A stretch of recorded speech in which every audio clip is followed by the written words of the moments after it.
Bonsoir à tous, bienvenue sur Public Sénat, ravi de vous retrouver pour un nouveau numéro d'Allons plus loin. Nous sommes ensemble en direct pendant 2 heures, on va donc prendre le temps d'analyser et de questionner toute l'actualité politique et parlementaire. Et on va d'abord le faire avec notre invité du jour, c'est Gérard Longuet, bienvenue. Merci d'avoir accepté notre invitation, vous êtes sénateur LR de la Meuse, membre de la Commission des Finances et vous réagirez bien sûr à l'événement du jour, c'est cette nouvelle journée de mobilisation contre la réforme des retraites. Durant ces 2 heures, nous irons également, et comme tous les jours, en salle des conférences pour recueillir les réactions d'autres sénateurs et sénatrices. Ce sera avec Steve Jourdain. Nous irons aussi dans l'hémicycle du Sénat et aujourd'hui ce sera avec Quentin Calmet. Allons plus loin, c'est aussi le club. 3 intervenants qui ont des choses à vous dire. Avec nous aujourd'hui, Tam Tranui. Tam, bonsoir. Service minimum garanti et trêve de Noël, ça existe ailleurs en Europe, nous dit Bruno Retailleau, et vous avez vérifié. Et oui, la France est-elle une exception française en matière de service minimum par rapport à ses voisins européens? C'est ce qu'on va voir. Réponse avec vous. Fabien Recker fait aussi partie du club ce soir. Fabien, bonsoir. Bonsoir. Vous revenez sur le texte arrivé en séance aujourd'hui au Sénat. On parle de haine sur Internet. Et aussi de la question, est-ce que le Sénat est le défenseur des libertés? Le détail, c'est à suivre. Fanny Conqui fait partie de ce club ce soir. Bienvenue Fanny. Votre sujet de chronique, la proposition de loi Pradié qui sera votée demain au Sénat. Oui, un vote dans un contexte dramatique. On sait d'ores et déjà qu'en 2019, on a dépassé le nombre de féminicides par rapport à l'année dernière en 2018. Et on verra tout cela avec vous à tout à l'heure. Dans une demi-heure, Sénat en clair. Zoom ce soir sur la lutte contre la haine sur Internet. La proposition de loi de la marcheuse Laetitia Avia est donc arrivée aujourd'hui en séance publique au Sénat. Mais elle est déjà passée en commission et ça a coincé sur quelques points, notamment à cause d'une crainte pour la liberté d'expression. On verra pourquoi. La députée sera d'ailleurs sur ce plateau face au sénateur Jean-Pierre Grand. Explication à suivre. Hashtag ALPL si vous avez envie de réagir à tout cela d'ailleurs sur Twitter. Mais d'abord, ce mardi de mobilisation contre la réforme des retraites. Des centaines de milliers de personnes dans les rues. Aujourd'hui, est-ce suffisant pour faire plier le gouvernement? On va en parler tout au long de cette émission. On va en parler avec vous dans un instant, Gérard Longuet. D'abord, les images, bien sûr, et les réactions. C'est avec Jonathan Dupriez et Cécile Sixou. Les syndicats n'avaient pas fait front commun depuis 2010. Mais même si partout en France, les appels à la grève sont les mêmes, les revendications divergent. Dans le cortège parisien, tous les regards se tournent vers la CFDT pour sa première journée dans la rue. Toujours vent debout contre l'âge d'équilibre, la centrale de Belleville dénonce une réforme injuste. Le projet qui a été annoncé par le gouvernement porte une ligne rouge énorme, c'est cet âge d'équilibre. Et donc aujourd'hui, il faut que les militants CFDT et que tous ceux qui portent une réforme juste et équitable soient dans la rue pour montrer que nous ne voulons pas de cet âge d'équilibre qui est terriblement injuste. Dans le cortège, CGT et FO en tête espèrent eux donner le coup de grâce à la réforme. Le front syndical exclut toute trêve de Noël et reste inflexible sur les revendications de départ. Il réclame le retrait pur et simple du projet du gouvernement. Le message, il est clair. Le projet de loi tel qu'il est présenté, il est mauvais. Après, il y a des nuances entre nous et tout le monde le sait. Ce à quoi je voudrais donner le coup de grâce, c'est au projet de régime unique par points. Parce que nous n'en voulons pas, nous avons très bien compris depuis l'origine, et ce n'est pas faute de l'avoir dit dès le départ. Donc il est temps qu'ils se rendent compte que c'était une mauvaise idée, on la met de côté, je l'ai dit, il appuie sur le bouton stop. Et s'il appuie sur le bouton stop, eh bien les trains repartiront. Alors que les syndicats espèrent une mobilisation massive pour peser demain à Matignon, le Premier ministre Édouard Philippe a affirmé sa détermination totale à mener à bien la réforme des retraites. Et cette mobilisation, elle est peut-être massive puisqu'on a le chiffre de la CGT ce soir, 350 000 personnes à Paris. Allons plus loin avec vous, Gérard Longuet, je le disais, sénateur LR de la Meuse, membre de la Commission des Finances. Est-ce que vous diriez, à la lueur des chiffres, en tout cas annoncés par la CGT pour l'instant, que la rue est peut-être en train de gagner une bataille ? Pas à cet instant, non. Des manifestations de ce type, nous en avons vu beaucoup. Je comprends très bien que les gens manifestent parce qu'ils savent ce qu'ils ont et qu'ils craignent de ne pas être gagnants. Il y a un débat qui a été ouvert dans la confusion, il faut bien le reconnaître, et qui va se prolonger. Édouard Philippe, manifestement, a de la bonne volonté. Eh bien, allons jusqu'au fond.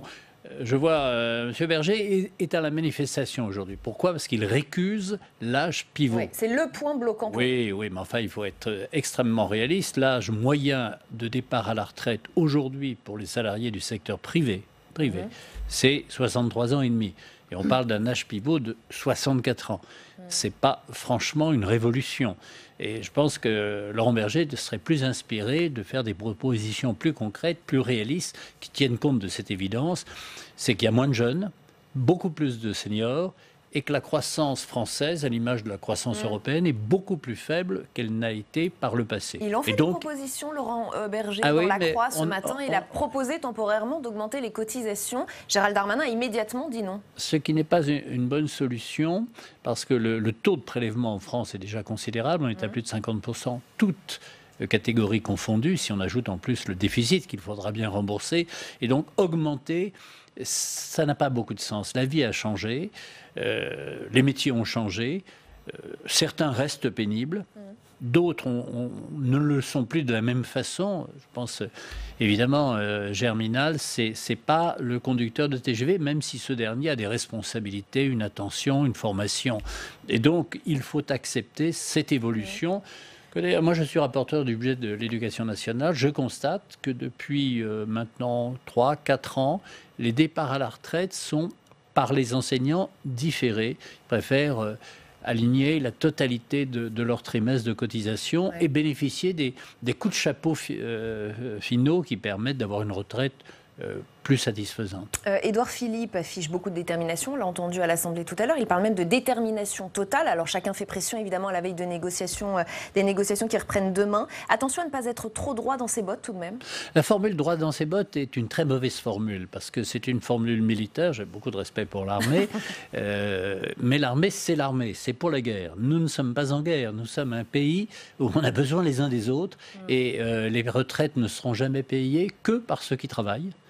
Et ceux qui travaillent seront retraités un jour, mais dans l'immédiat, ils veulent défendre leur pouvoir d'achat également. Donc la détermination du gouvernement, si je vous comprends bien, est légitime. Et elle est légitime à condition que ce soit une détermination qui permette de clarifier et de dialoguer. Parce que très honnêtement, le régime à points tel qu'il nous est présenté est à peu près incompréhensible.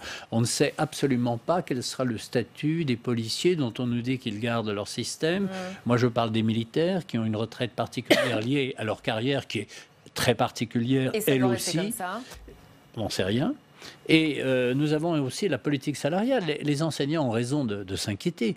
Ils ont des salaires qui sont plutôt moins bons que ceux de la moyenne de l'OCDE, mais des retraites plutôt supérieures. Alors ce qu'ils perdent d'un côté, ils le rattrapaient de l'autre. Et là, on leur propose de ne plus rattraper sans les assurer de gagner un peu plus. Alors Gérard Longuet, on va continuer de parler de tout cela évidemment. Vous allez réagir au sujet choisi par nos chroniqueurs du jour. C'est l'heure du club d'Allons plus loin.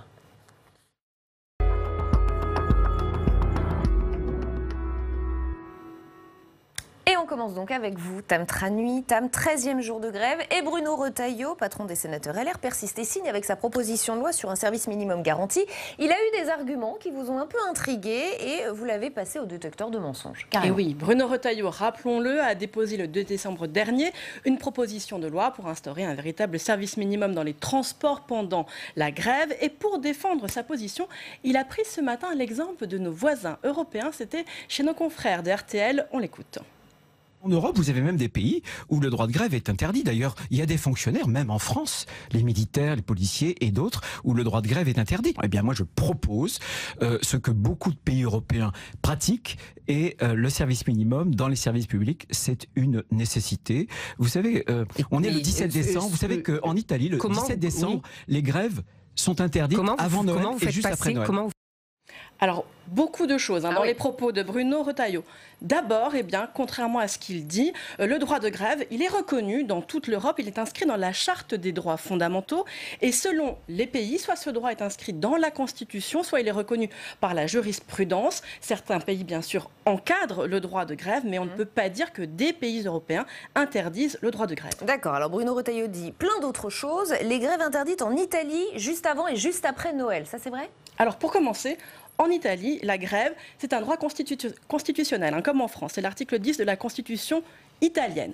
Mais effectivement, depuis 1990, la grève est interdite dans les transports pendant les fêtes. Les vacances de Noël, alors cette année, c'est du 23 décembre au 6 janvier. Donc Bruno Retailleau exagère un peu avec les dates lorsqu'il dit que c'est déjà en vigueur en Italie. Mais ça vaut aussi pour Pâques, pour la Toussaint, mais aussi les vacances d'été. Autre mesure importante, en Italie, le service minimum, puisque pendant chaque journée de grève, les transports locaux doivent garantir un service complet pendant 6 heures par jour. Donc généralement, c'est 3 heures le matin, 3 heures le soir aux heures de pointe. Pour cela, d'ailleurs, des réquisitions sont possibles si nécessaire. Et enfin, S'ils ne respectent pas les règles, les syndicats sont sanctionnés financièrement. Par exemple, ils peuvent avoir droit à une suspension des financements publics qu'ils reçoivent. Donc très clairement, sur le cas italien, Bruno Retailleau a raison, il faut le dire.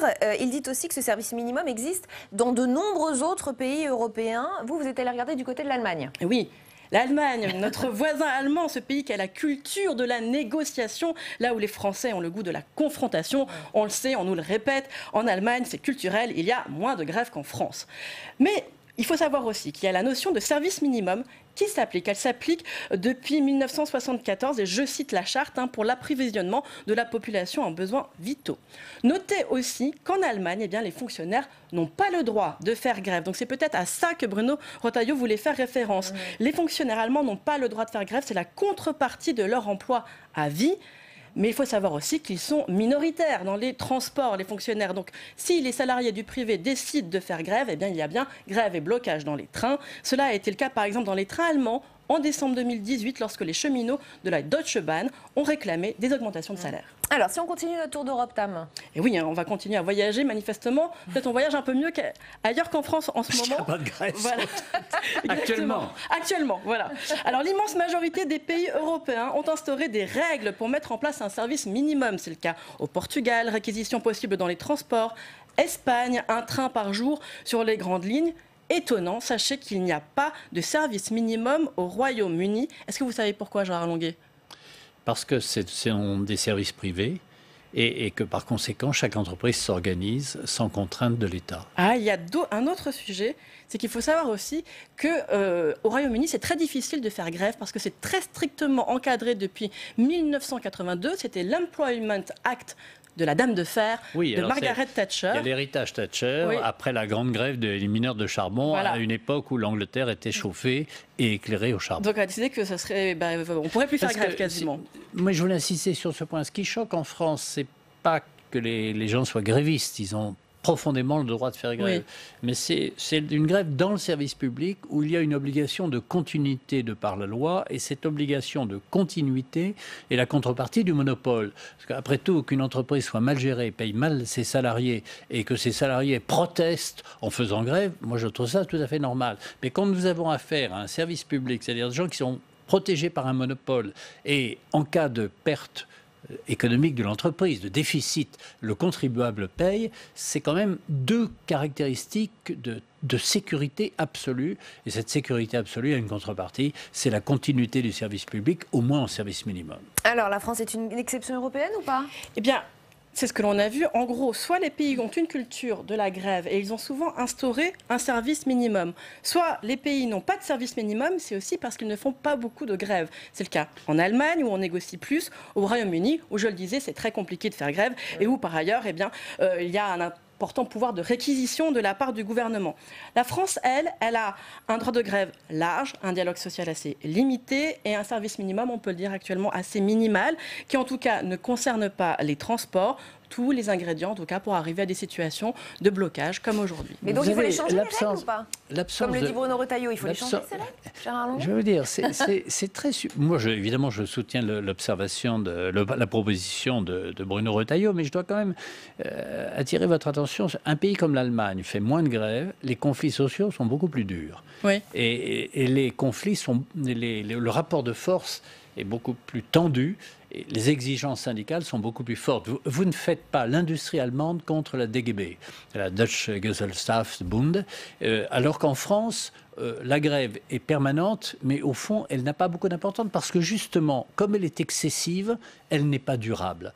Alors que quand vous avez un rapport de force plus dur, sans doute les citoyens ne sont pas pris en otage, mais l'entrepreneur, lui, sait ce qu'il perd et il arrête la grève parce qu'il ne veut pas trop perdre. Alors qu'en France, je vais vous dire, la RATP on les et prend la même plus au SNCF... sérieux, les grèves, aujourd'hui, en France ? On les prend beaucoup plus au sérieux. Vous êtes président de la SNCF ou de la RATP, vous ne déposerez pas votre bilan à cause d'une grève. Vous avez le monopole et les subventions de l'État. Donc vous le dites, les syndicats font grève, les malheureux... On laisse passer le train. Les trains ne passent plus, les piétons marchent, mais comme les présidents de SNCF et de la RATP ne sont pas payés ni élus par les usagers, très honnêtement, ils peuvent tenir. Eux, ils se déplacent moins, c'est tout. Mais vous allez jusqu'à la réquisition des grévistes ici en France? Non, pas du tout. C'est ce que propose Bruno Retailleau.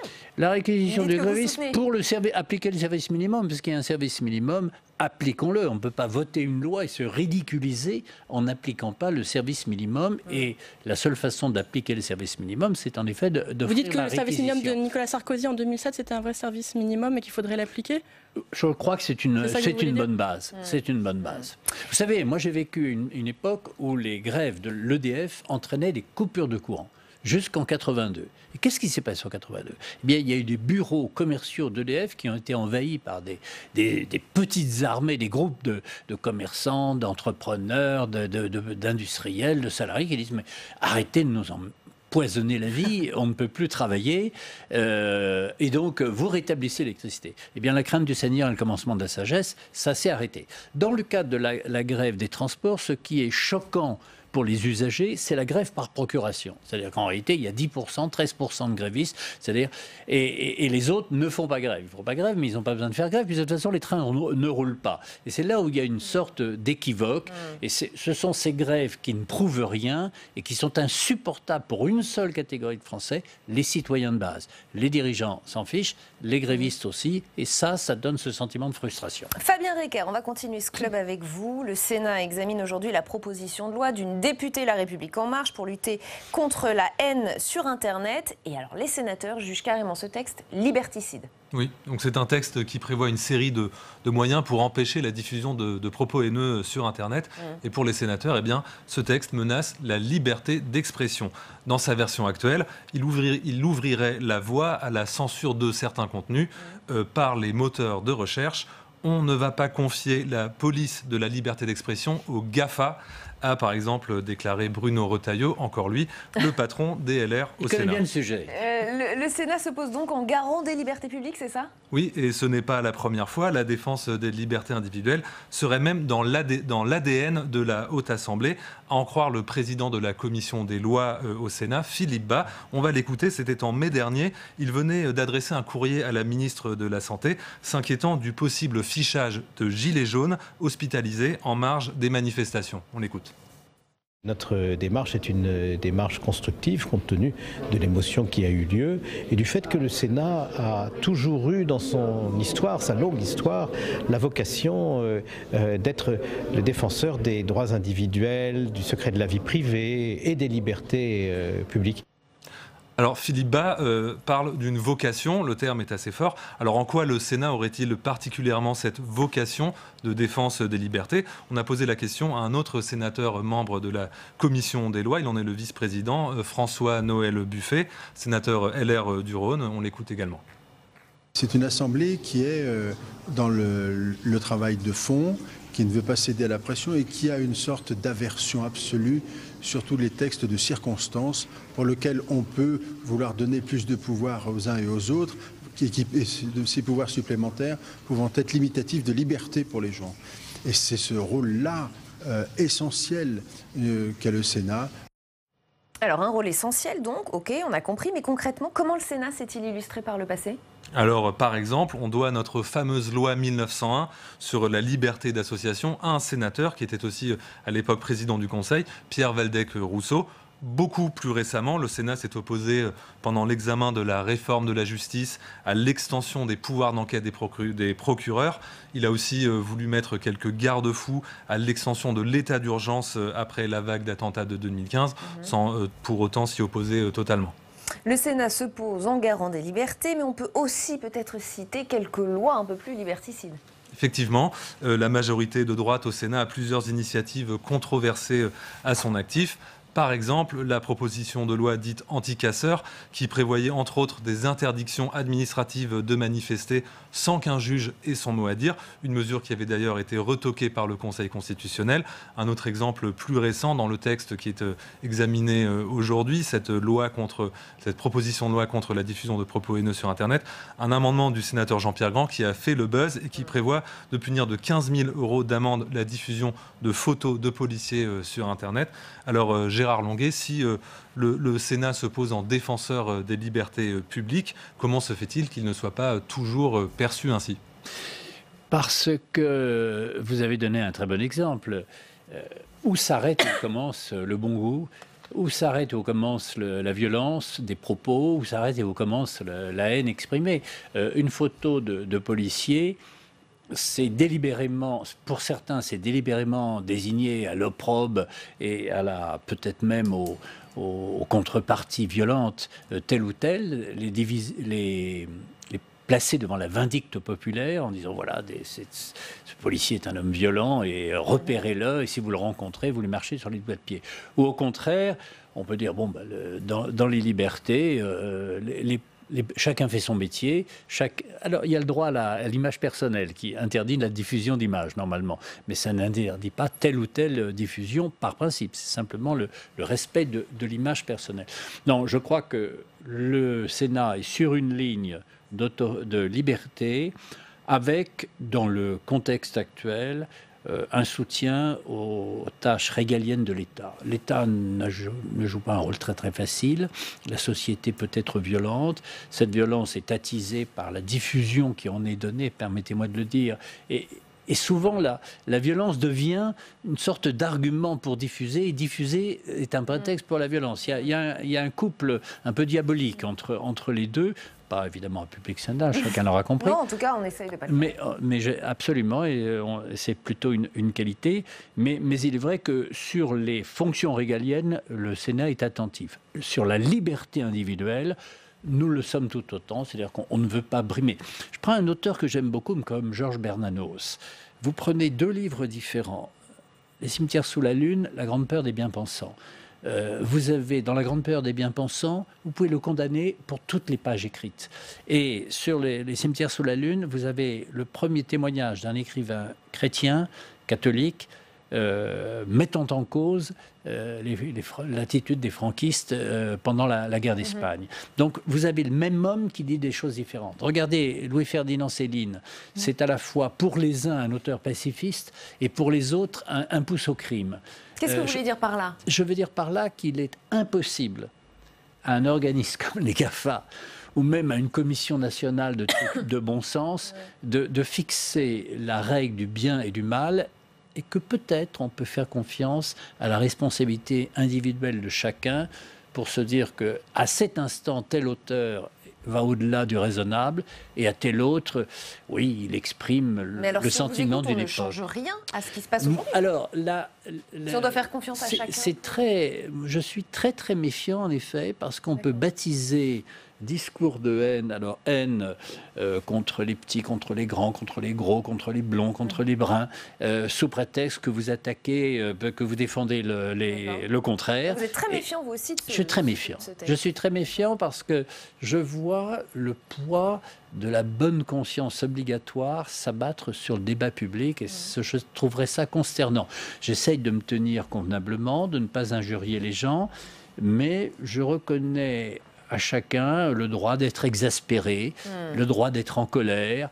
Et si je souhaite avoir affaire à des citoyens bien élevés, je comprends très bien qu'ils puissent ne pas l'être en toutes circonstances. Allez, on va terminer ce club avec vous, Fanny Conquis. Vous vous êtes intéressée à une autre proposition de loi. Celle-là sera votée définitivement au Sénat demain. C'est celle du député LR Aurélien Pradié pour lutter contre les féminicides. Effectivement, et c'est un vote qui intervient dans un contexte dramatique. En effet, c'est un chiffre glaçant. Ce week-end, on a appris qu'en Guyane avait eu lieu le 122e féminicide de l'année. Un chiffre donné par l'agence France Presse, dont les journalistes scrutent la presse locale et enquêtent sur le terrain pour établir ce chiffre.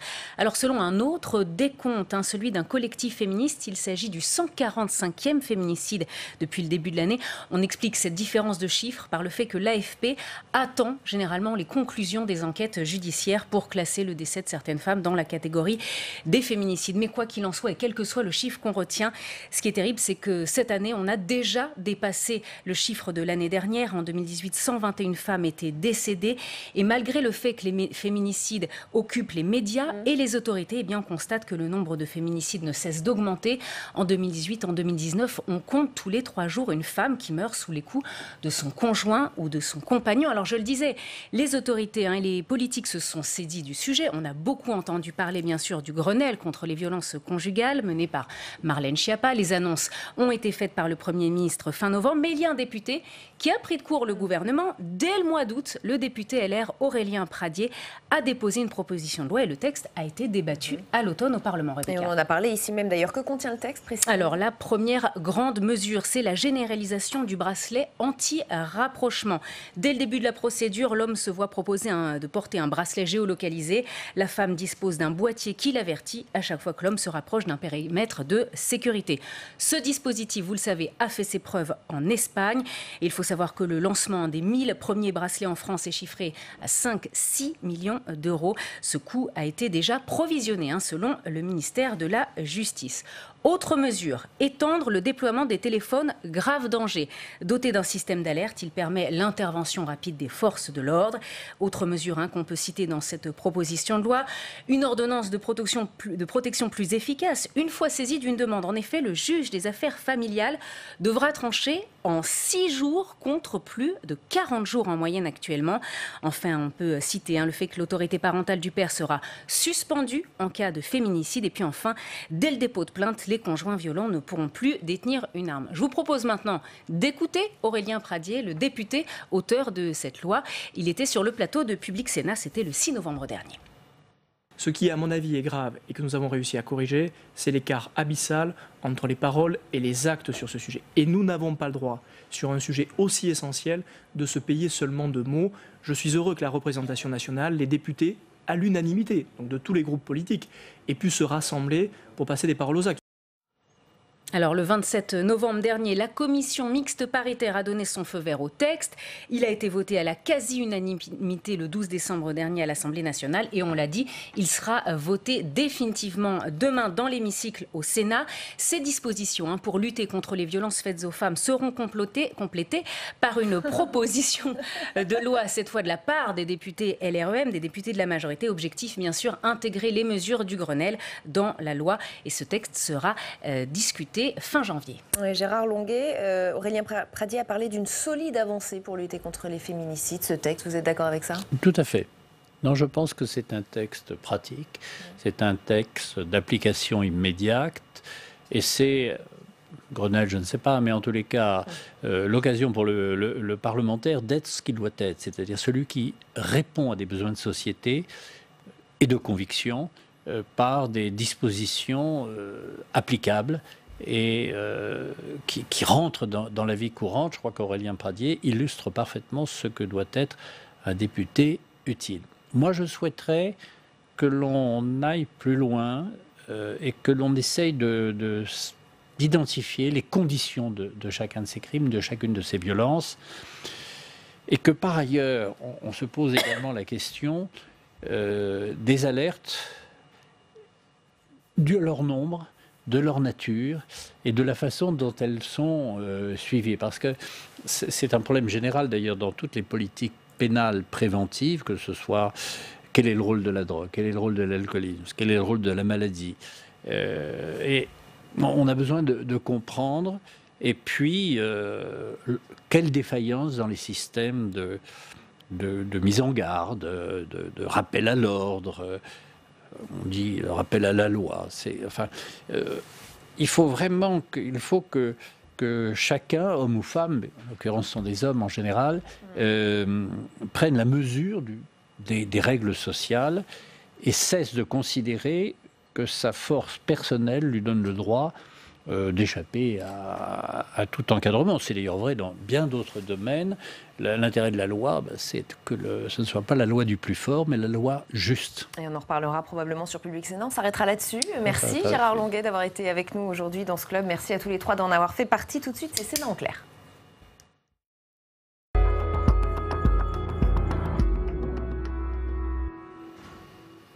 Sénat en clair, consacré ce soir donc à cette proposition de loi qui vise à lutter contre la haine sur Internet. Vous en avez d'ailleurs peut-être été victime vous-même sur les réseaux sociaux. La députée Laetitia Avia veut y mettre un terme. Son texte a été adopté à l'Assemblée, mais profondément modifié par la commission des lois du Sénat. Pourquoi ça coince ? On va ouvrir la discussion dans un instant sur ce même plateau. D'abord les explications avec Flora Sauvage. C'était la mesure phare du texte, l'obligation pour les grandes plateformes du net de censurer les contenus manifestement illicites dans un délai de 24 heures sous peine d'une sanction à hauteur de 4% de leur chiffre d'affaires. Mais elle a été retoquée par la commission des lois. Donc nous avons tous la volonté de lutter contre la haine en ligne. Maintenant, c'est les moyens dont nous disposons et que nous voulons mettre à disposition des juges, des plateformes, des opérateurs pour lutter, qu'ils soient désormais efficaces et applicables. Pour les opposants au texte, l'obligation pour les plateformes de censurer les contenus haineux sous peine de sanctions pénales risque de porter atteinte à la liberté d'expression. Avec ce risque de sanctions énorme et le délai très court pour censurer, pour retirer les contenus, en fait il va y avoir des problèmes de surcensure. C'est-à-dire qu'on va avoir tendance à retirer des contenus qui ne sont peut-être pas extrêmement problématiques, mais comme on a peur de la sanction, et avec le délai très court, on va retirer énormément de contenus, donc peut-être des contenus licites. Aux yeux des sénateurs, cette proposition de loi est contraire au droit européen et dangereuse pour la liberté d'expression. En voulant, dans cet article 1, en quelque sorte, privatiser la censure, la confier aux plateformes, on leur donne d'abord un nouvel avantage quand on sait que ces plateformes ont déjà tous les pouvoirs, elles se sont constituées en oligopole. Il y a désormais un abus avéré de position dominante de ces plateformes. Et là, on leur donnerait un pouvoir supplémentaire qui est de décider quel contenu peut être maintenu ou non sur Internet. Au-delà des mesures supprimées, en commission, les sénateurs ont enrichi le texte pour mieux s'attaquer à la viralité des contenus haineux, tout en renforçant le pouvoir de régulation du CSA et en écartant toute obligation de surveillance générale d'un réseau. Autant d'amendements qui visent à créer un arsenal législatif pour lutter contre les propos illicites sur Internet. Et avec nous pour Sénat en clair ce soir, Laetitia Avia, bienvenue. Vous êtes députée La République En Marche de Paris. Vous êtes donc à l'origine de cette proposition de loi qui vise à lutter contre la haine sur Internet. Jean-Pierre Grand, bienvenue. Vous êtes sénateur de l'Hérault, rattaché au groupe LR. Vous avez déposé plusieurs amendements à cette proposition de loi. Vous nous expliquerez pourquoi. Jérémy Mani, bienvenue. Vous êtes PDG de Netino, spécialisé dans les réseaux sociaux et dans la modération de commentaires en ligne. Sabine Blanc, bienvenue à vous également. Journaliste, chef de la rubrique numérique du journal en ligne Contexte. Avant de vous donner la parole, on va tout de suite aller dans l'hémicycle. Quentin Calmet, c'est effectivement un texte qui suscite pas mal de réactions. Comment les discussions se passent-elles au Sénat ? Alors, elles ont commencé il y a 1 heure, ces discussions sur cette proposition de loi. On est toujours dans la discussion générale. Vous voyez Bruno Retailleau qui est à la tribune en ce moment même. Et il y a ce terme de ligne de crête qui est revenu déjà plusieurs fois. Une ligne de crête entre la protection des personnes victimes de harcèlement ou de propos haineux et cette ligne de crête en même temps sur la liberté d'expression. Le terme a donc été utilisé à plusieurs reprises. Ce texte a été adopté, on l'a dit, par une large majorité à l'Assemblée nationale et il a été détricoté en commission au Sénat. Beaucoup de groupes politiques depuis 1 heure ont dénoncé ce texte à la tribune. L'un des sénateurs les plus virulents contre ce texte, c'est Pierre Ouzoulias. Je vous propose de l'écouter, il est sénateur communiste des Hauts-de-Seine. Vous nous soumettez dans les mêmes conditions, sans étude d'impact, sans analyse juridique, par la procédure accélérée, une proposition de loi que vous reprenez à votre compte alors qu'elle suscite les plus vives réserves de tous les acteurs du numérique, du Conseil national du numérique, du Conseil d'État et même de la Commission européenne, dont vous nous expliquez qu'elle n'est pas défavorable à la loi, tout en nous refusant en même temps de nous transmettre son avis. Votre aveuglement vous conduit à la situation cocasse de recevoir des leçons de la République tchèque en matière de défense de la liberté d'expression. Voilà, Pierre Ouzoulias, très sévère envers le gouvernement, mais d'autres sénateurs ont repris cette très longue liste de détracteurs du texte. On voit un désaccord complet entre une majorité de députés et une majorité de sénateurs. Ça a été rappelé d'ailleurs par Claude Maluret ici à la tribune. Au cœur de ce désaccord, il y a bien l'article 1 sur l'obligation de suppression des contenus en 24 heures. Le secrétaire d'État qui représente le gouvernement, c'est Cédric O. Il maintient que cette mesure est pertinente. Écoutez-le. J'ai entendu certaines inquiétudes sur l'impact de cette loi, notamment concernant les craintes de surcensure. Il s'agirait évidemment d'un écueil majeur qui est au cœur de nos préoccupations depuis le début et face auquel l'Assemblée nationale a déjà largement renforcé les garde-fous. Tout en soulignant et en saluant le nouveau cadre de régulation créé par la loi, le Sénat s'est inquiété de ce risque de surcensure et a conséquemment apporté un certain nombre de modifications à l'article 1. J'estime que ces modifications sont en partie excessives, notamment s'agissant de la suppression à la référence de 24 heures. Voilà, il est bien question des libertés publiques depuis le début de cette discussion générale. Vous en parliez avec Fabien Ricard il y a quelques instants. La lutte contre la haine en ligne est fondamentale, mais pas au détriment de nos libertés publiques. C'est Marie-Pierre de la Gontrie qui a pu dire ça pour les socialistes. Mais Bruno Retailleau, pour les LR, est aussi en train de parler en ce moment même des libertés publiques. On le voit, c'est au cœur du débat aujourd'hui dans l'hémicycle. Merci beaucoup Quentin pour tous ces détails. Laetitia Avia, on voit que votre texte suscite beaucoup de réserves au Sénat. Est-ce que vous les entendez, ces réserves, notamment sur la liberté d'expression? Écoutez, moi j'entends les points d'interrogation et c'est des points sur lesquels je travaille depuis maintenant presque 2 ans, puisque le cheminement de ce texte a été rappelé du rapport remis avec Karim Amelal et Gilles Taïeb jusqu'à cette proposition de loi votée largement à l'Assemblée nationale en juillet dernier.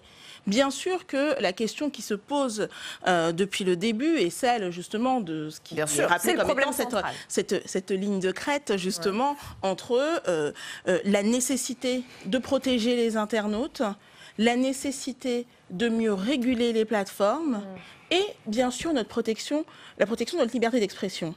Mais je ne peux entendre que supprimer des contenus manifestement haineux, ces propos d'expression de la haine la plus crasse, soit une atteinte à la liberté d'expression. Ce n'est pas la liberté d'expression, ce sont des délits. Et je pense qu'en tant que représentants de la nation, que nous sommes toutes et tous députés, sénateurs, nous devons de rappeler ça à nos concitoyens. Ce n'est pas de la liberté d'expression, ces propos, qu'ils soient racistes, antisémites, homophobes, etc. Ce n'est pas de la liberté d'expression. Jean-Pierre Grand, vous entendez la défense de Laetitia Avia, évidemment, qui défend avec ardeur son texte. Et pourtant, vous aussi, vous y mettez beaucoup de bémols à ce texte.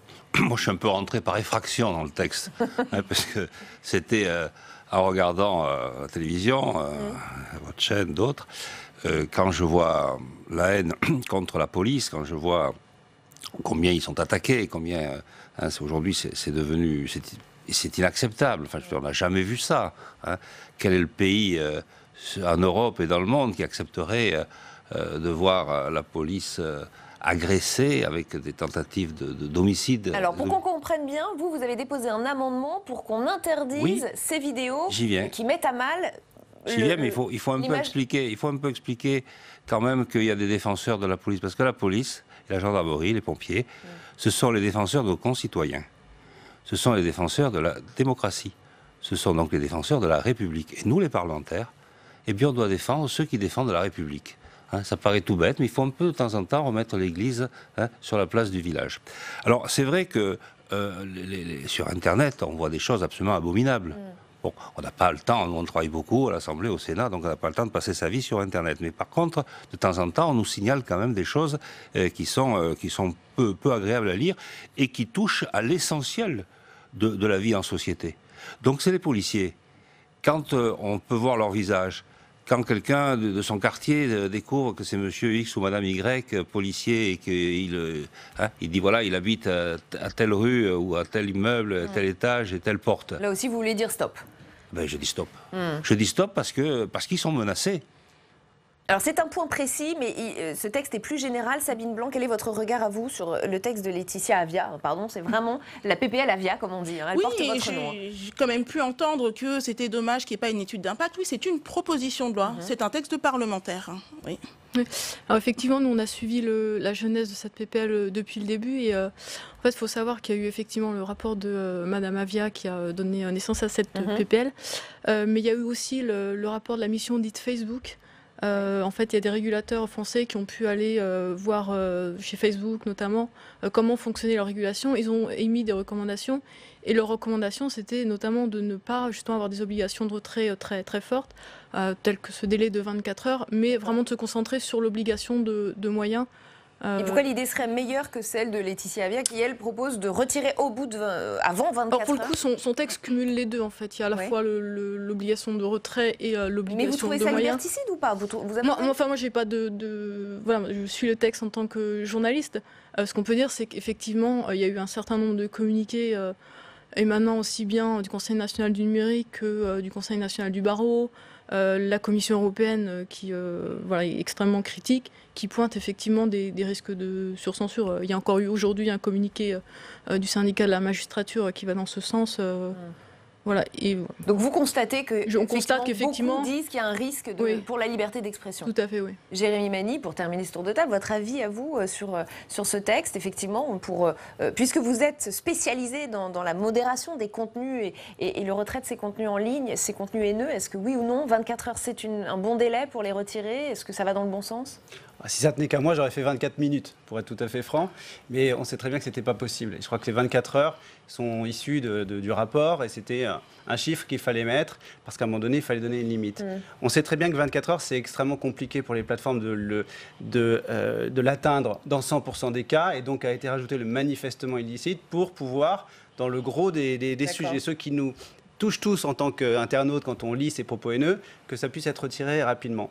On sait même quand même en 24 heures, il peut se passer beaucoup de choses et qu'un contenu a le temps largement de se diffuser. Sinon, il y avait donc un problème de faisabilité. Il y a un problème de faisabilité. Les plateformes, quand vous les interrogez, les Facebook, les Twitter, vous diront qu'en 24 heures, généralement, elles ont le temps de retirer la majeure partie de ces propos haineux. Là où le bas blesse, c'est il pourra y avoir de temps en temps des cas spécifiques qui demandent une étude un petit peu plus longue. Mais si c'est plus long, ça veut dire que ce n'est pas manifestement illicite, a priori. Donc, on pouvait sortir de ce cadre-là. Donc moi, j'entends, je lis les critiques, j'essaye d'être le plus neutre possible parce que c'est notre rôle, mais ce sujet de liberté d'expression, ce chiffon rouge qu'on agite, j'ai un peu de mal à le comprendre, dans la mesure où c'est déjà les plateformes qui modèrent aujourd'hui, et en aucun cas, la justice n'est dessaisie de ce sujet-là. Il y a toujours moyen d'avoir un juge en bout de chaîne. Je ne vois pas ce qui a changé. Vous nous dites que c'est un faux sujet même. Oui, c'est complètement un faux sujet pour moi. Et j'essaie de l'expliciter de façon le plus concrète possible. Aujourd'hui, à l'heure où on se parle, des milliers de contenus toutes les heures ou toutes les minutes même sont retirés par Facebook, par Twitter, par YouTube, avec leurs propres règles. Donc où est la censure là-dedans? Si elle en a une, elle est déjà active. Donc l'enjeu, c'est de corriger cet état de fait. Alors, on va poursuivre la discussion, mais on va aller en salle des conférences pour recueillir une autre réaction, c'est celle de David Assouline. Steve Jourdain, vous êtes avec le vice-président du Sénat. Oui, David Assouline, vous avez déposé des amendements. Concrètement, qu'est-ce que vous lui reprochez à cette proposition de loi? D'abord, je pense que la haine sur Internet, l'incitation à la haine, la violence qui existe est quelque chose qu'il faut réguler. Donc c'est à juste titre et à raison, surtout pour ceux qui sont victimes de cette haine, et notamment les hommes et les femmes publiques le sont souvent, mais aussi le racisme, etc. se répand. Et il faut pouvoir réguler, il faut pouvoir sanctionner. Ce que je reproche, c'est que d'abord c'est une loi complexe et on va trop vite.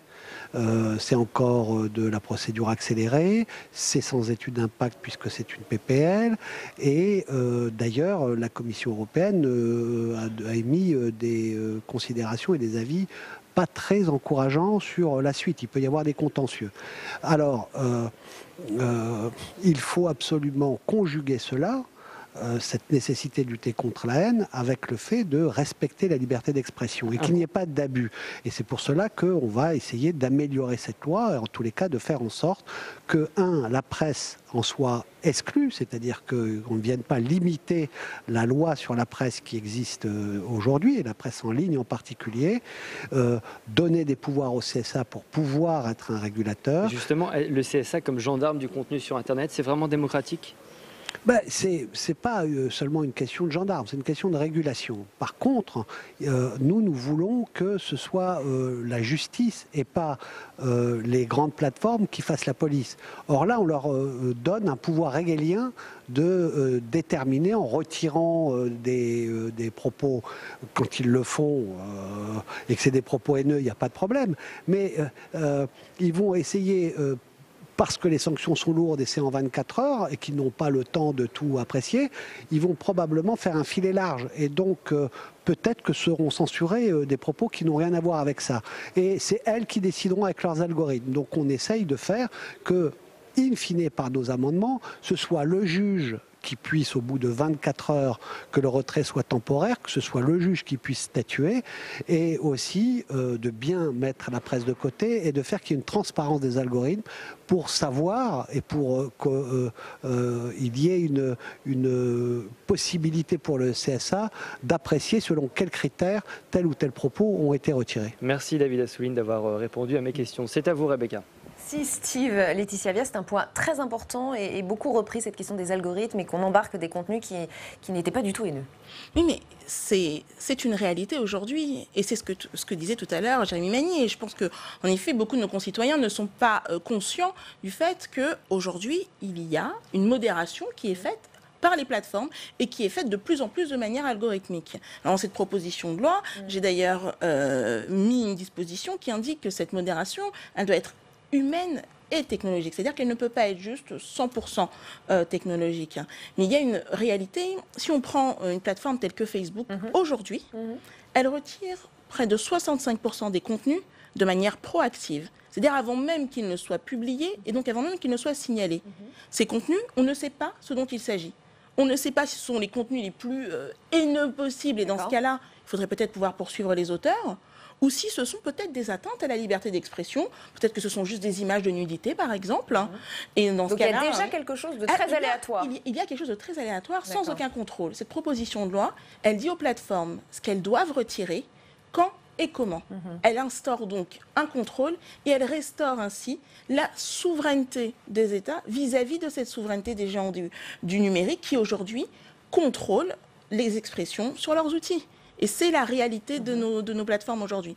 Second élément, très rapidement, on parle beaucoup depuis tout à l'heure d'une éventuelle surcensure. Moi, j'ai ajouté une disposition qui est très importante. C'est la possibilité de sanctionner les plateformes parce qu'elles retiraient des contenus de manière indue, parce qu'il y aurait donc des retraits excessifs. Ce n'est pas le cas aujourd'hui. Et donc ça, c'est un garde-fou qui est un garde-fou très important dans ce texte. Jean-Pierre Grand, vous les entendez Oui, en gros, on demande de faire du discernement dans l'action. Moi, je trouve ça tout à fait normal. Mais vous savez qu'il y a aussi une autre forme qui est extrêmement préoccupante, c'est ce que nous recevons tout simplement par mail, puisque nous sommes des personnalités publiques, aussi bien ma collègue députée que moi-même. Nos mails, c'est très facile, on a tous le même, il n'y a que le nom qui change. Et quand j'ai vu, suite à mon amendement, ce que j'ai reçu, il faut avoir un peu de recul pour ne pas s'en inquiéter. Et puis moi, ce qui m'inquiète, c'est pas ce qu'on me dit, parce que bon, voilà, nous avons le cuir tanné. C'est ce que des gens sont capables d'écrire. C'est ça qui me gêne. Hein, des appels à la mort, des ceci, des cela, enfin des choses épouvantables. Bon, donc je crois qu'aujourd'hui, ce texte, il est là aussi pour ouvrir les yeux. Hein, comme moi, j'ai déposé un amendement qui était un amendement d'appel. Hein, où on va tout à l'heure voter un autre amendement où exceptionnellement, parce qu'au Sénat on n'aime pas ça, demander un rapport au gouvernement, hein, qui peut se faire assez rapidement, parce qu'il faut faire le point sur la situation. Mais donc quelques minutes de plateau et vous nous dites que là vous le soutenez le texte ? Mais moi, le Sénat va l'amender, donc nous ici, on vote notre propre texte amendé. Mais globalement, moi, ce texte, il ne me choque pas, non, pas du tout. Samine Blanc, on voit que pourtant les détracteurs sont nombreux. Quentin Calmet le disait tout à l'heure, et il y en a d'autres. Hein, on a fait moi, ça ne me dérange pas. Moi, j'entends, j'écoute ce qui se dit. Moi, j'ai écouté ce qu'a dit le syndicat de la magistrature.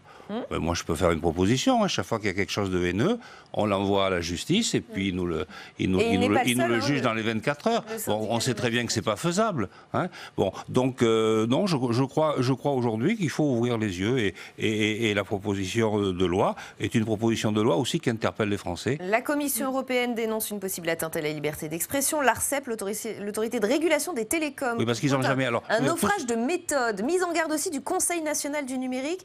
Et beaucoup d'autres. Tous ces braves gens, ils sont bien gentils, mais ils n'ont jamais dû faire l'objet d'attaques sur Internet. Le jour où ils vont faire l'objet d'attaques sur Internet violentes contre leur famille, hein, je pense qu'ils vont changer de jurisprudence. Sabine Blanc, et ensuite je vous donne la parole, Laetitia. Déjà, je voudrais rappeler qu'en fait, les plateformes doivent déjà retirer promptement les contenus illicites.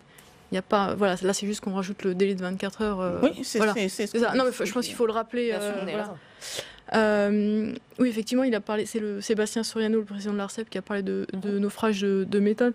Et je pense qu'il faisait référence à tous les travaux qui ont été menés, donc la mission Facebook que j'évoquais, mais aussi les États généraux du numérique, les échanges avec la Commission européenne, où en gros, ce que le Sénat est en train de dire à l'Assemblée nationale, on pouvait le prévoir. En fait, c'est ça. Ce qu'il voulait dire. On n'a pas entendu beaucoup de propositions ou de contre-propositions. Il y a beaucoup de critiques sur la forme, peut-être le fond. Mais alors tout le monde commence par dire oui, on est tous d'accord pour dire qu'il y a trop de haine sur Internet. Mais après, je ne vais pas rendre hommage à Madame Mavia qui est à ma droite, mais je vais le faire. Il y a quand même quelqu'un qui a eu le courage d'essayer de prendre en main ce problème-là, ce que la Commission, puisqu'on la cite souvent, n'a jamais eu le courage de faire. La Commission, depuis des années, se base sur le principe de l'autorégulation. Ça ne fonctionne pas, ça n'a jamais marché, ça fait des années, et si ça avait marché, depuis des années, on le saurait. Donc la Commission, beaucoup de lobbyistes qui circulent à Bruxelles, on le sait tous, pas un secret. Bon, on voit ce que ça donne. Je crois qu'à un moment donné, il faut peut-être faire bouger les lignes. Les Allemands l'ont fait. C'est bizarre, depuis que les Allemands l'ont fait, la Commission commence à s'intéresser au sujet. La France ferait à peu près la même chose, quelques adaptations, et ça serait honteux quand c'est en France, moins quand c'est en Allemagne. Il y a quelque chose d'assez étonnant dans les motivations de ces critiques. Laetitia Avia et Sabine Blanc. Oui, et puis surtout, la question, c'est pas tant une question de paternité du texte ou de est-ce qu'on est sur la mission Facebook, est-ce qu'on est sur une initiative parlementaire, une initiative du gouvernement. Il y a des gens derrière. Il y a des internautes, il y a des jeunes qui aujourd'hui, on a une augmentation du taux de tentatives de suicide des jeunes et qui nous envoient donc un SOS. Lié à un harcèlement sur Internet. Exactement. Et ça, c'est su, c'est démontré. Alors, que faisons-nous? Est-ce qu'on est là à essayer de se battre, à se dire bon, il faut qu'on passe peut-être plus de temps à débattre de ceci, cela, ou est-ce qu'on agit pour nos concitoyens? Et moi, je peux vous dire que bien sûr que j'entends telle ou telle organisation qui vient critiquer tel pan du texte, mais depuis le début, j'ai mené énormément de concertations. Je me suis même rendue aux États-Unis pour échanger avec les équipes conformité des plateformes pour voir comment des juristes de droit américains lisent ce texte. Donc j'ai été toujours à l'écoute. Mais in fine, ceux qu'il faut écouter, ce sont nos concitoyens. Et il n'existe pas un jour où je ne suis pas interpellée par quelqu'un qui me dit quand est-ce que cette loi est en vigueur? Quand est-ce qu'on vient nous protéger sur Internet? Il y a une impatience. Tous les jours. Il y a une impatience et puis surtout, beaucoup pensent qu'elle est déjà en vigueur et qu'elle est inefficace du coup parce que rien ne se passe. Le statu quo n'est plus une option aujourd'hui. Sabine Blanc. Oui, je voulais rebondir sur les propos de M. Manir. C'est vrai qu'effectivement, jusqu'à présent, la Commission européenne a privilégié ce qu'on appelle la soft law, avec un code de conduite volontaire signé par les plateformes. Et là, il faut comprendre que si le texte actuel de Mme Avia l'embête autant, c'est aussi parce qu'elle est en train de travailler à une réouverture en fait de la directive e-commerce, donc qui régit en fait le régime de responsabilité limitée des hébergeurs. Et elle a aucune envie qu'il y ait en fait une fragmentation de la législation avec plein d'États membres qui commencent à donc c'est une question faire d'intérêt. C'est aussi je pense qu'il y a aussi d'ailleurs clairement il y a un message politique dans ses observations. Elle dit clairement aux États membres: je vous invite à ne pas présenter de texte. Le Digital Service Act qui va arriver, on ne sait pas trop quand, on ne sait pas pourquoi il est pas arrivé plus tôt. Elle nous demande d'attendre 3-4 ans ça va être long, quand on voit la situation actuelle. Alors justement, est-ce qu'il n'y a pas un peu de politique, et même beaucoup de politique derrière tout cela? Une autre politique, je voudrais vous lire les propos de Bruno Retailleau, donc président du groupe LR au Sénat, interrogé par notre journaliste François Vignal, qui a consacré un très bon article d'ailleurs sur le sujet à lire sur publicsénat.fr. Bruno Retailleau lui dit ceci: on va faire un sort à la loi Avia, on ne va certainement pas voter ce qui nous est arrivé de l'Assemblée. Pas question de confier la police de notre liberté d'expression aux GAFA. Alors il se trouve que Cédric O, secrétaire d'État au numérique, était l'invité de Public Sénat hier et Oriane Mancini l'a fait réagir justement à cette phrase du patron des sénateurs LR. C'est assez tranchant. Écoutez. Il faut que Bruno Retailleau lise les textes qui arrivent au Sénat plutôt que de faire de la politique politicienne. Parce que j'ai bien entendu ce qu'il a dit, mais vraisemblablement, il n'a pas très bien lu la loi, puisque dans le communiqué même de la commission, et des commissions d'ailleurs, qui ont étudié le texte, qui sont des commissions présidées par des gens de son propre parti, il salue le nouveau système de régulation. Donc je ne vais pas répondre à Bruno Retailleau, il faut d'abord qu'il lise la loi. Jean-Pierre Grand, la question elle est claire. Est-ce qu'il y a un peu de politique dans ce rejet du Sénat de ce texte? Écoutez, ici au Sénat, on a pour habitude de modifier les textes. Nous votons les textes. Il suffit que l'essentiel de la loi de notre collègue de l'Assemblée soit retenu. On ne retient pas dans la loi les propos de séance. On retient dans la loi ce qui est voté. Et puis de toute façon, il va y avoir une commission mixte paritaire. Il y aura sûrement des équilibres qui vont retrouver toute leur force. Moi, je pense, franchement, la loi de ma collègue est une bonne loi parce que elle est bonne loi. Techniquement, bien sûr, il peut y avoir des problèmes. Donc le Sénat ne fera pas de politique et ne réglera pas de compte. Par contre, elle pose la réalité de ce qui se passe, et qui doit plus se passer. Voilà. Et il y a un moment où il faut interpeller. On arrive à un moment aujourd'hui, vous le disiez, aujourd'hui, il faut faire extrêmement attention. Parce qu'il n'y a pas que les politiques, il n'y a pas que les haines contre nous. Nous, finalement, on fera face. Mais tous ces jeunes qui sont devant leur écran, ça peut les perturber. Et tout le monde n'a pas la même solidité intérieure. Hein, et c'est pour ça, moi, que je suis je suis assez attentif désormais à tout ça, parce que quand je vois ce que moi je reçois, et ce que reçoivent d'autres, nous pensons que pour des personnes moins solides que ce que nous sommes, ça doit être très très perturbant et ça peut même aller très très loin. Ça a été dit, je n'y reviens pas. Laetitia Avia, pour en venir à ce volet potentiellement politique autour de ce texte, votre réaction? Moi, j'ai vraiment veillé à ce que ce texte ne fasse pas l'objet d'une instrumentalisation politique et qu'on garde toujours en objectif premier la protection de nos concitoyens. Dès que ce texte a été voté, la première chose que j'ai fait, c'est prendre contact avec le président de la commission des lois, Philippe Bas, puis avec chacun des rapporteurs. Donc j'ai échangé régulièrement avec chacun d'entre eux. J'ai été pleinement à leur écoute. Je leur ai dit les éléments sur lesquels je pensais qu'il y avait encore du travail à faire, parce que bien sûr, lorsque l'on est dans l'hémicycle, lorsqu'on ressent les choses et on se dit ah ben là, il faut peut-être travailler un peu plus telle mesure. Et je pense que c'est aussi faire preuve de travail constructif, que de le dire aux sénateurs et de leur dire voilà un petit peu les endroits sur lesquels je pense qu'il va falloir qu'on puisse travailler davantage. Donc moi, j'ai toujours été à cette écoute. Je suis aujourd'hui les débats au Sénat. Nous aurons une commission mixte paritaire en janvier. Je suis toujours dans une démarche constructive, bien sûr à une condition, c'est que le cœur du texte soit bien entendu respecté. Et le cœur du texte, c'est ce nouveau délit de cette obligation de retrait des contenus manifestement haineux en 24 heures. Jérémy Mani. Alors, je ne vais pas répondre directement sur le volet politique, mais sur le volet associatif, peut-être un peu plus légitime pour le faire. C'est un peu le jour de gloire de la Quadrature du Net. Ils sont cités régulièrement. Il faut comprendre quand même ce qu'est cette association de quelques dizaines de personnes grand maximum. Parce qu'ils sont très sévères avec ce texte, ils demandent son retrait pur et simple. Exactement. Alors déjà, sans un mot de compassion vis-à-vis des victimes. Et surtout, il faut comprendre que c'est une association qui, idéologiquement, est très libertaire, qui considère que chaque loi est une atteinte aux libertés individuelles et donc qui se délecte du fait très à la mode, ça. Que ce type de loi ne puisse pas passer, et puis surtout qui déteste fondamentalement Facebook, Twitter et les GAFA. Donc tout ce qui peut nuire à ces gens-là, ils vont pouvoir le faire. Donc il y a aussi des arrière-pensées dans ce type de propos, et moi je note qu'ils ont envoyé un courrier à tous les sénateurs. Ça a été dit, j'ai suivi les débats presque mot pour mot, ce qu'ils ont dit a été repris dans un certain nombre de discours, donc c'est quand même assez amusant que des gens qui sont en mouvance plutôt libertaire arrivent à faire un lobbying politique relativement efficace. Bravo à eux, parce qu'ils sont très médiatisés, ils sont visiblement efficaces dans leurs propos. Je regrette juste que leur seule contre-proposition soit quelque chose d'assez fumeux, de cette interopérabilité qui ne réglera absolument en rien le problème de la haine sur Internet. Ça peut être un sujet qui peut être évoqué, mais ça n'a rien à voir avec la haine sur Internet. Sabine Moulin, il nous reste 30 secondes si vous voulez conclure. Ah oui, effectivement, il faut trouver une porte de sortie qui convienne à tout le monde sur l'article 20. Il y a le groupe LRM qui a déposé justement un amendement en commission qui était intéressant parce qu'il gardait les 24 heures, voilà, qui est un symbole fort, qui en même temps introduisait la notion de best effort, comme on dit dans le jargon européen, c'est-à-dire que si les plateformes font preuve de bonne volonté, de leur volonté de traiter les contenus dans le délai imparti, en fonction du contexte, voilà, des contenus juste en gris, eh bien, elles ne seraient pas reconnues coupables, et ça peut être une porte de sortie s'il n'y a pas d'instrumentalisation politique. Et rendez-vous en janvier pour la CMP, commission mixte paritaire. Merci infiniment à tous les quatre d'avoir participé à Sénat en clair. La suite d'ALPL, c'est le match des idées, puis le grand débat. Avant cela, l'un des moments forts de Bonjour chez vous. Oriane Mancini recevait ce matin Damien Abad, président du groupe LR, à l'Assemblée.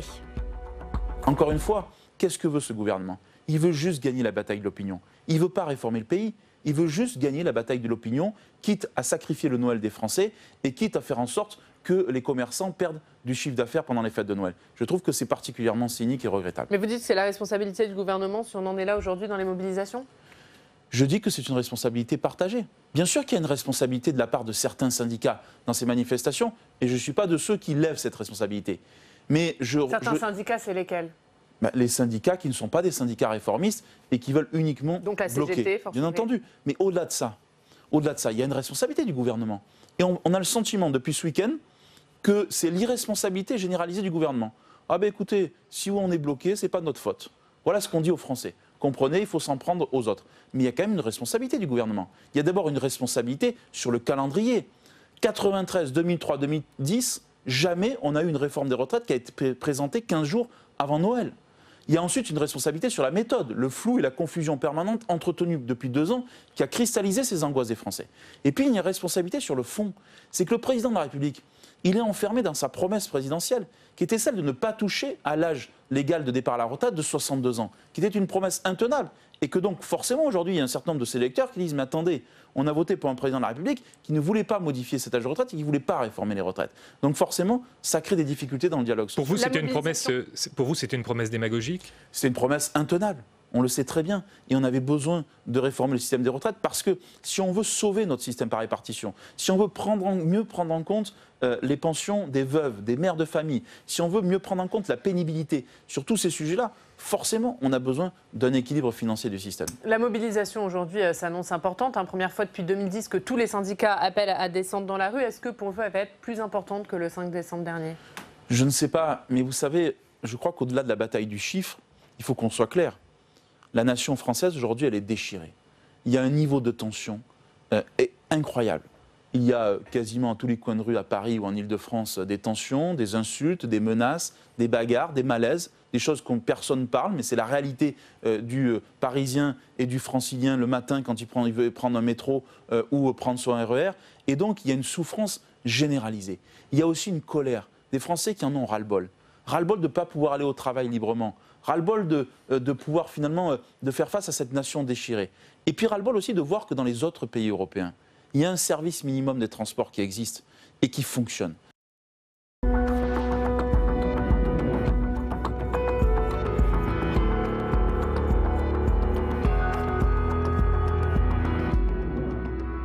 Et bienvenue sur Public Sénat, merci de nous rejoindre. Allons plus loin encore ce soir, nous sommes ensemble pendant 1 heure. Voici le programme, c'est parti. Dans le grand débat, nous reviendrons bien sûr sur la mobilisation du jour contre la réforme des retraites. Des milliers de personnes dans la rue, 350 000 selon la CGT à Paris, 76 000 selon le ministère de l'Intérieur, 615 000 sur l'ensemble du pays, toujours selon le ministère de l'Intérieur. En tout cas, beaucoup de détermination dans les cortèges, mais de la détermination, il y en avait aussi chez le Premier ministre. Elle est même totale, nous dit Édouard Philippe. Mais alors, les lignes peuvent-elles bouger ? Va-t-on vers un passage en force ? On va prendre le temps de se poser toutes ces questions ce soir. Hashtag ALPL si vous avez envie de réagir sur Twitter. Durant l'émission, nous irons également en salle des conférences pour recueillir les réactions des sénateurs et sénatrices. Et ce sera avec vous, Steve Jourdain. Oui, sur quel point de la réforme des retraites l'exécutif doit ou non céder ? On sera avec François Patria de La République En Marche dans un instant. Merci Steve, à tout à l'heure. Nous irons aussi dans l'hémicycle avec vous, Quentin Calmet. Voilà, je suis pour vous l'examen de la proposition de loi devenue d'une députée, Laetitia Avard, qui vise à mieux réguler les contenus en ligne. À tout à l'heure, mais d'abord notre match des idées, confrontation de points de vue ce soir entre Thierry Fabre et Nicolas Framont. On va revenir sur le fond de la réforme et sur les points qui bloquent. Il y en a un en particulier, c'est l'âge d'équilibre, c'est la ligne rouge de la CFDT. Pourquoi ? Est-ce une manière détournée de repousser l'âge de départ à la retraite ? Quoi d'autre pour assurer l'équilibre financier ? On va ouvrir le débat après les premières explications de Sandra Cerquera. Reprendre les négociations, la CFDT y est favorable, mais à certaines conditions. Laurent Berger propose une hausse des cotisations pour éviter l'âge pivot à 64 ans, que le gouvernement souhaite introduire dès 2022. C'est clair que la promesse d'un régime universel s'est renvoyée à plus tard, 2035. La réforme comptable qui demande aux travailleurs de travailler beaucoup plus longtemps, elle est dès 2022. C'est ça la réalité. Le gouvernement se dit prêt à discuter de tout pour parvenir à équilibrer le régime des retraites, mais refuse d'entendre parler d'une augmentation des cotisations. Donc ce qu'a dit le Premier ministre, c'est que nous on a une proposition pour arriver à l'équilibre financier, c'est de travailler un peu plus longtemps. Voilà. Ce qu'on dit, c'est qu'on ne va pas baisser les pensions. Est-ce qu'il faut augmenter les cotisations ? Nous ne sommes pas favorables à ça. Une augmentation de cotisations, c'est moins de pouvoir d'achat pour les salariés ou plus de charges pour les patrons, ça tuerait l'économie. Pour le sénateur Jean-Marie Van Leeuwenberg, la seule façon de trouver une porte de sortie, c'est de laisser les partenaires sociaux trouver l'équilibre financier, sans parler d'âge pivot. Pourquoi effectivement dicter au patronat et aux syndicats la mesure qu'ils doivent prendre ? On n'a pas à dicter les règles pour arriver à l'équilibre. Voilà. Mais selon cet expert en dialogue social, il ne suffit pas de se mettre d'accord avec un seul syndicat. Il faut aussi prendre en compte les grévistes les plus remontés. Je pense que le gouvernement va pas mal céder sur la RATP et la SNCF parce que ce sont les foyers qui aujourd'hui paralysent la circulation. Il ne cédera jamais sur la réforme totale. Emmanuel Macron est trop engagé, mais on peut céder sur la pénibilité, même sur les tranches d'âge auxquelles on l'applique. Il y a des moyens de céder. Demain, organisations syndicales et patronales doivent se retrouver pour des réunions de travail à Matignon, avec un impératif pour le gouvernement, renouer le dialogue pour obtenir une trêve pendant les fêtes. Avec nous pour le match des idées, je vous le disais, Thierry Fabre, bienvenue, rédacteur en chef Bonsoir. à Challenge. Nicolas Framont, bienvenue à vous. Vous êtes co-rédacteur en chef du magazine Bonsoir. Politique en ligne Frustration, sociologue du travail et auteur de ce livre, Les candidats du système, sociologie du conflit d'intérêts en politique. Merci à tous les deux d'être ici. Quand on entend la détermination des syndicats et celle d'Édouard Philippe, on se dit que chacun fait pression avant les discussions qui reprennent demain, et c'est le jeu, disons. Mais on se demande sur quoi ça peut bouger et sur quoi ça doit bouger, Thierry Fabre. Ce qui paraît évident, c'est que ce chiffon rouge, cette ligne rouge des 64 ans, cet âge pivot, donc décidé par le Premier ministre et qui a fâché la CFDT, ça va être le point de discussion. Parce que si on a du mal à comprendre pourquoi le gouvernement s'est mis dans cette nasse, avec il a un peu tout le monde contre lui, y compris ses partisans, ses experts, les économistes qui lui ont dit ne faites pas cet âge pivot parce que ça va polluer la réforme, faites donc cette réforme systémique et on peut voir plus tard, s'il n'y a pas urgence. Alors pourquoi ils y sont allés d'après vous? Mais c'est une vraie question, c'est-à-dire qu'il y a plusieurs interprétations. Il y a un côté un peu matamore d'Édouard Philippe, je pense qu'il se prend un peu pour Pierre Mendès France en ce moment, d'ailleurs, il l'a cité dans son discours, pour dire on ne peut pas faire juste cette réforme systémique, il faut aussi garantir l'équilibre, et donc je dis la vérité et je vais jusqu'au bout. Et un petit clin d'œil à l'électorat de droite au passage? Totalement. C'est-à-dire qu'en plus, effectivement, on a vu la droite un petit peu reprendre du poil de la bête en disant ils vont reculer face à la réforme. C'est tout le contraire qui s'est passé. C'est-à-dire qu'ils ont fait une réforme beaucoup plus radicale en faisant aussi, en imposant des mesures d'économie. Donc, mais ce côté un peu jusqu'au boutiste est effectivement dangereux parce que le gouvernement est tout seul et que ses alliés réformistes sont très, très embêtés. Donc s'il y a recul ou s'il y a négociation, c'est évidemment autour de cet âge pivot et sur la façon de prévoir des mesures d'économie. On sait qu'on n'est pas absolument pressé. Il y a plein d'experts qui proposent d'autres mesures, jouer sur la durée de cotisation progressivement. Et donc je pense qu'il va falloir trouver une façon de sortir pour remettre CFDT et UNSA dans le jeu. Voilà, mais il y aura beaucoup d'affichage, mais en tout cas, c'est là-dessus que ça va se jouer, puisqu'évidemment, pour côté gouvernement, il est absolument hors de question de retirer la réforme. D'autant plus, Nicolas Framont, qu'il y a ce soupçon de la part de la CFDT d'avoir voulu finalement repousser l'âge de départ à la retraite de manière détournée. Oui, c'est ce qui se passe.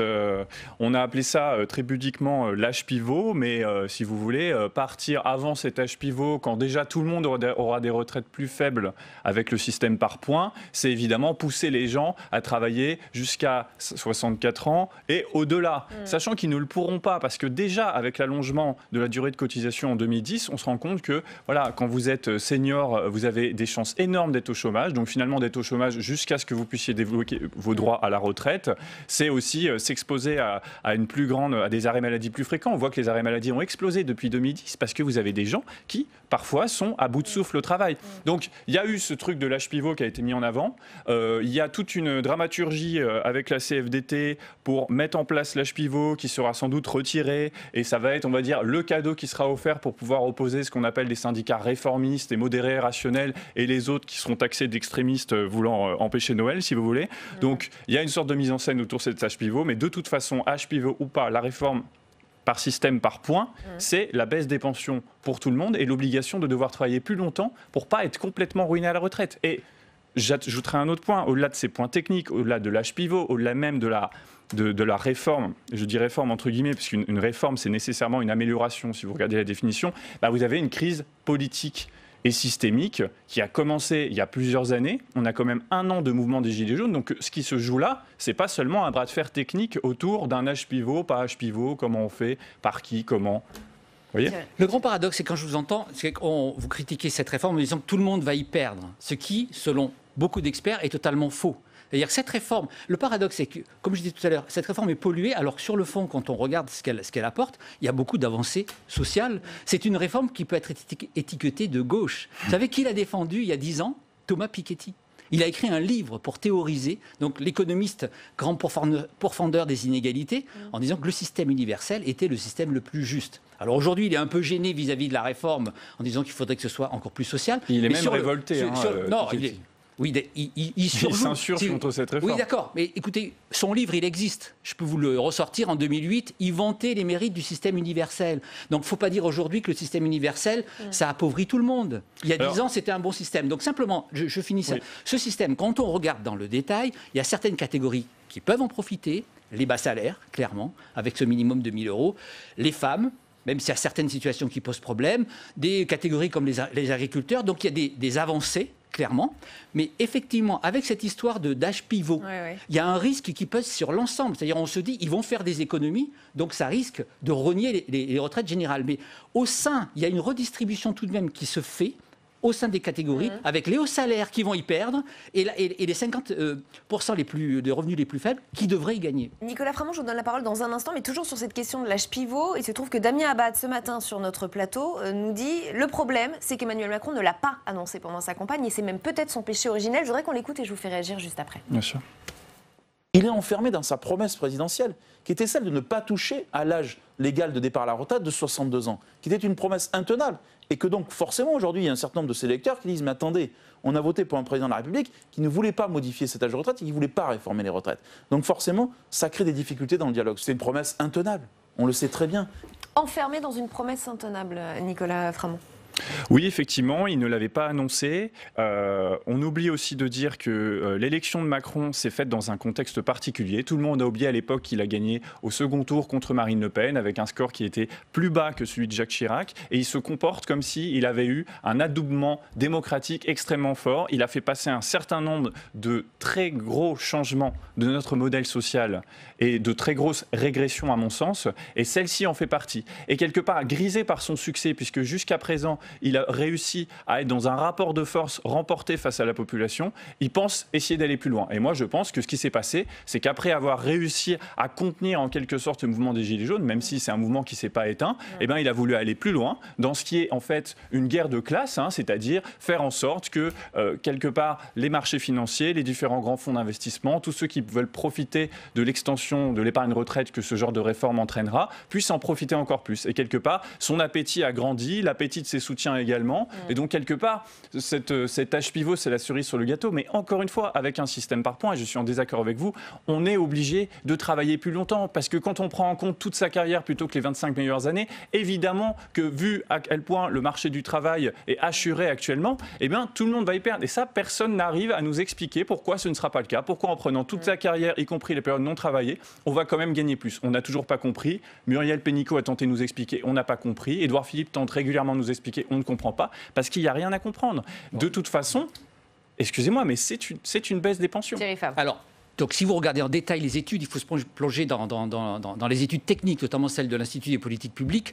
On voit bien que si on prend les 45 années plutôt que les 25 dernières, après on se dit ça va baisser. Sauf que certes, pour les catégories qui ont des carrières linéaires, que vous preniez les 45 dernières années de travail ou les 25, ça ne change rien. D'accord, mais cette réforme, elle est censée être faite pour ceux qui, justement, ont des carrières assurées. C'est ce que dit le gouvernement. Oui, sauf que ceux qui ont eu un salaire, le même salaire toute leur carrière, hypothèse, ben évidemment, ils ne vont pas perdre avec cette réforme. Puisque mais ceux qui vont, elle n'est pas faite pour eux, cette réforme. Ceux qui vont perdre, c'est ceux qui ont une augmentation de salaire en fin de carrière, dans les 20 meilleures années. Et donc là, ça peut avoir un impact. Et il y a deuxièmement, la redistribution sur les bas salaires. La retraite minimale à 1 000 €. C'est un avantage qui n'existait pas. Donc, si vous voulez, quand certains font des études techniques qui montrent que les bas salaires devraient plutôt en bénéficier. Donc, il faut arrêter de jeter le bébé avec l'eau du bain. C'est-à-dire que ce qui est insupportable, c'est de dire cette réforme à point, elle est mauvaise, alors que des gens de gauche la défendent parce que sur le principe, elle est plus équitable. On va avancer un tout petit peu. Mercredi dernier, lorsque Laurent Berger a dénoncé la ligne rouge de l'âge pivot, tous les membres du gouvernement ont fait circuler un message destiné aux syndicats. Si vous avez une meilleure solution pour assurer l'équilibre, eh ben faites-nous des propositions. La preuve en images, c'est une compilation signée Cécile Even. Nous proposons l'âge pivot, 64 ans, avec un système de bonus et de malus. Vous partez avant, vous avez un malus. Vous partez après, vous avez un bonus et vous touchez plus de retraite. Est-ce qu'il y a de meilleures solutions?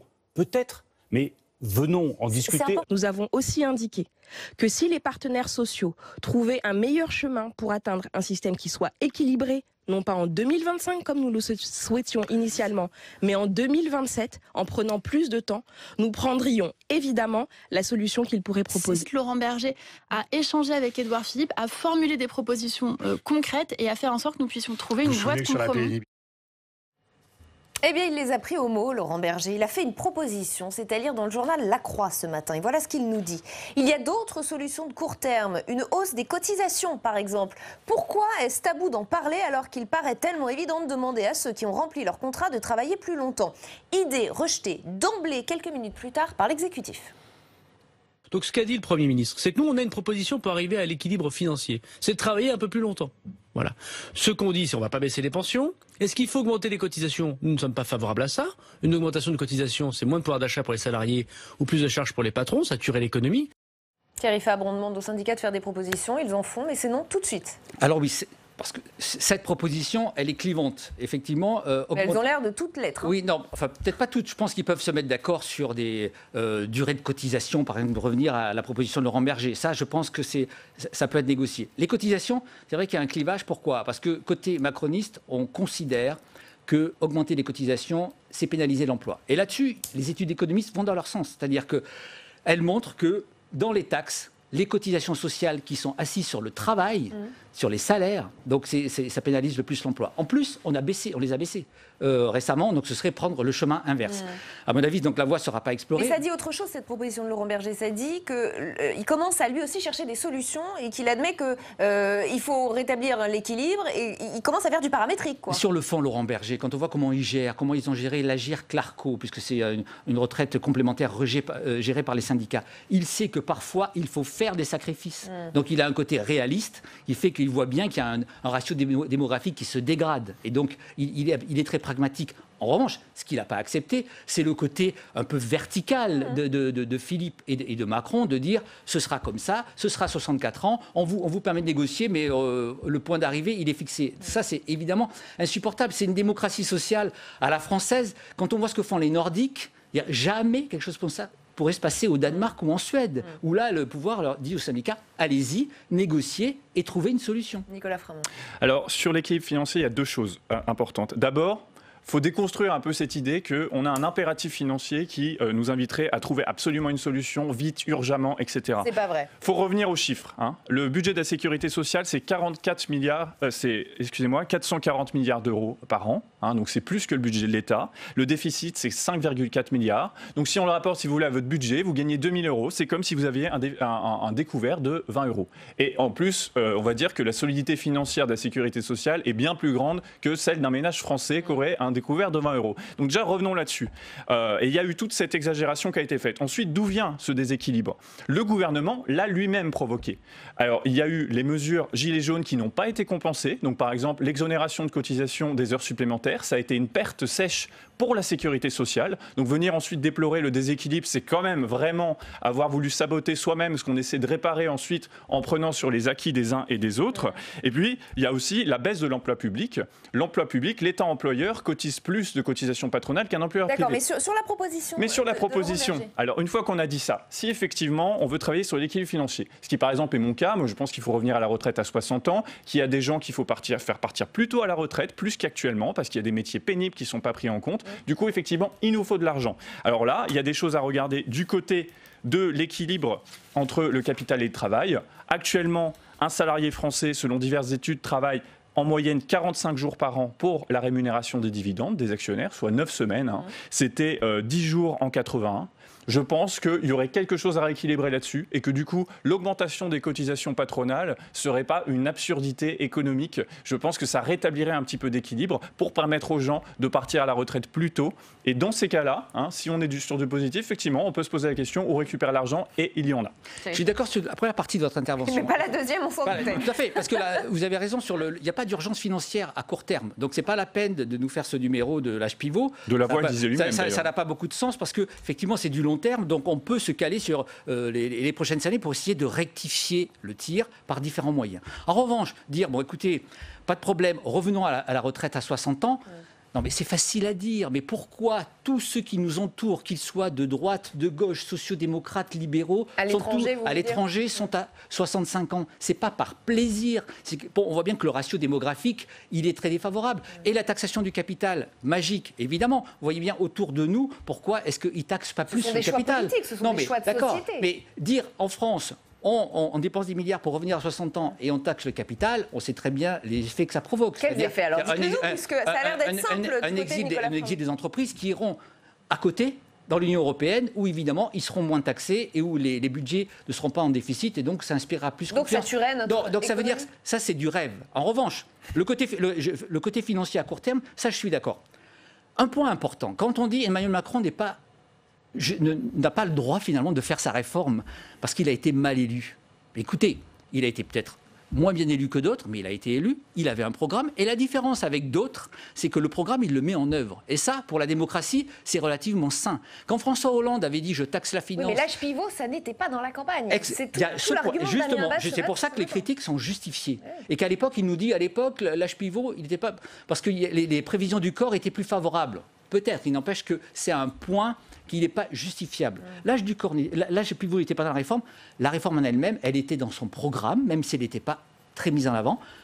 Donc il est justifié à la faire. Et le procès qui est de dire qu'il m'a élu, je le trouve assez insupportable. Parce que je veux dire, un peu facile. Un peu facile, parce qu'au contraire, qu'on soit d'accord ou pas avec ce que fait Emmanuel Macron, le fait de respecter son programme, c'est ce que François Hollande n'avait pas fait. C'est ce que, rappelez-vous, Jacques Chirac, à la fracture sociale à l'époque, n'avait pas fait. Donc c'était un peu ça avait un effet très néfaste sur la démocratie de ne pas respecter le programme. Emmanuel Macron, il le respecte. Nicolas Framont, c'est du rêve, ce que vous proposez. Oui, alors parlons du rêve, c'est intéressant. Il y a un autre, il y a un autre rêve dont j'aimerais parler, c'est le rêve qui a consisté à dire retournons au capital, les entreprises vont revenir, les riches vont revenir, etc. Et les premières évaluations sur toutes ces politiques favorables, les politiques fiscales favorables aux plus riches, que ce soit la suppression de l'ISF, que ce soit la flat tax au niveau de la fiscalité du capital, ne s'est soldé pour l'instant à aucun grand retour. Il n'y a pas eu de vague de gens qui franchissaient avec hommes et bagages la frontière de la Belgique pour revenir investir chez nous. Tout ça, ce sont des légendes. Même l'ISF, des tas d'études ont montré, les études du Sénat, les études de Solidaire Finances Publiques ont montré comment, en réalité, entre le moment où l'ISF a été mis en place et maintenant, non, il n'y a pas de vague de départ. Les gens partent pour des raisons qui sont parfois personnelles. Ils ne reviennent pas non plus, même quand on leur déroule le tapis rouge, un tapis rouge extrêmement coûteux qu'on aurait bien pu emprunter pour des causes beaucoup plus nobles. Le rêve actuellement, c'est de dire qu'en favorisant le capital absolument, on va faire revenir l'emploi, on va faire revenir l'investissement. Ça c'est le rêve. On a fait une enquête très fouillée en juin, où on a vraiment, je vous la conseille, à Challenge, on a vraiment vu le problème dans toutes ses dimensions. La réponse, c'est qu'on ne peut absolument rien dire de définitif aujourd'hui. Oui, ça va dans les deux sens. Et dire au bout d'un an et demi, la mesure ISF, elle est nulle ou elle est positive, c'est intellectuellement pas défendable. Du coup, vous accorderez que mes mesures ne sont pas du rêve, étant donné que vous-même, vous n'êtes pas capable d'en donner une évaluation apocalyptique. C'est trop court. Mais il ne faut pas rêver. En un an et demi, on ne peut pas juger une mesure comme l'ISF et la taxation du capital. C'est-à-dire qu'il faut absolument un temps, au moins 4-5 ans, pour dire si Macron s'est planté ou pas. Mais aujourd'hui, dire des choses définitives, c'est pas honnête. Et avant de poursuivre cette discussion, je voudrais donc qu'on aille en salle des conférences. On va rejoindre Steve Jourdain, qui cette fois est aux côtés de François Patriat, patron des sénateurs La République En Marche. Oui, François Patriat, vous êtes un macroniste de la première heure. Sur quel point l'exécutif doit céder sur cette réforme ? Il est hors de question de céder quoi que ce soit. Il est d'abord sur les principes. Pas de suppression d'âge d'équilibre. Donc, il est question aujourd'hui de poursuivre des négociations, demain en bilatéral, après-demain en multilatéral, pour évoquer les sujets sur lesquels nous pouvons faire des avancées. Il y a déjà eu beaucoup d'avancées dans ce texte, beaucoup, et qui ne sont pas des reculs ou des abandons. Il y a des avancées sociales pour la retraite minimale, pour le salaire des enseignants, vous dites pour les carrières longues. Vous ne céderez sur rien, mais est-ce que cette réforme peut se faire sans la CFDT ? On n'a pas dit qu'on pouvait pas céder rien. On a dit que nous pouvions encore donner du grain à moudre dans les discussions avec les syndicats. Moi, je considère aujourd'hui que l'âge d'équilibre est l'âge que tous les Français ont compris. De quoi s'agit-il en fait ? Aujourd'hui, nous travaillons jusqu'à 63 ans et demi en moyenne pour prendre la retraite. Et nous disons aux Français, compte tenu de ce nouveau système, qui sera, quoi qu'on en dise, plus équilibré, plus juste, peut-être même pas plus meilleur pour les Français, pour beaucoup de Français. Mais cet âge d'équilibre, est-ce qu'il n'est pas injuste pour ceux qui ont commencé à travailler très tôt ? En quoi est-il injuste aujourd'hui ? Parce que c'est l'évolution de la société qui nous dit. Non, mais ce que vous ne m'avez pas fait laisser finir, c'est difficile. Je dis simplement, il faut dire aux Français qu'en 2028, 2027, 2028, on travaillera 6 mois de plus qu'aujourd'hui. Est-ce que vous pensez que les Français ne peuvent pas l'entendre ? Cet âge d'équilibre, il est la condition de l'équilibre financier des futures retraites. Qui est-ce qui peut aujourd'hui être... Moi, vous me renvoyez à l'âge d'équilibre, et moi, je vous renvoie à l'équilibre nécessaire des retraites, du système des retraites. Est-ce que cette réforme peut se faire sans la CFDT? Cette réforme ne peut pas se faire contre tout le monde. Elle doit se faire avec l'aval des Français qui, aujourd'hui, majoritairement, pensent qu'il faut que les régimes spéciaux disparaissent et que nous ayons demain un système de retraite sécurisé. C'est ça l'objectif. Les syndicats, aujourd'hui, certains mettent un blocus total avec des conditions inacceptables, d'autres veulent continuer à négocier. Je pense qu'il ne s'agit pas aujourd'hui de retrait de l'âge d'équilibre. Il s'agit de trouver les modalités de l'âge d'équilibre. C'est autour de cela que peut se faire le compromis avec les syndicats qui sont réformistes. Merci François Patria d'avoir répondu à mes questions. C'est à vous Rebecca. Merci Steve. Donc il peut y avoir compromis. Nicolas Framont. Comme je le dis, il y a une part de mise en scène dans tout ça. La CFDT qui ne prend pas part à la grève, la CFDT qui en prend part en s'offusquant de la confirmation de l'âge pivot, qui était pourtant quelque chose dont on parlait depuis un an.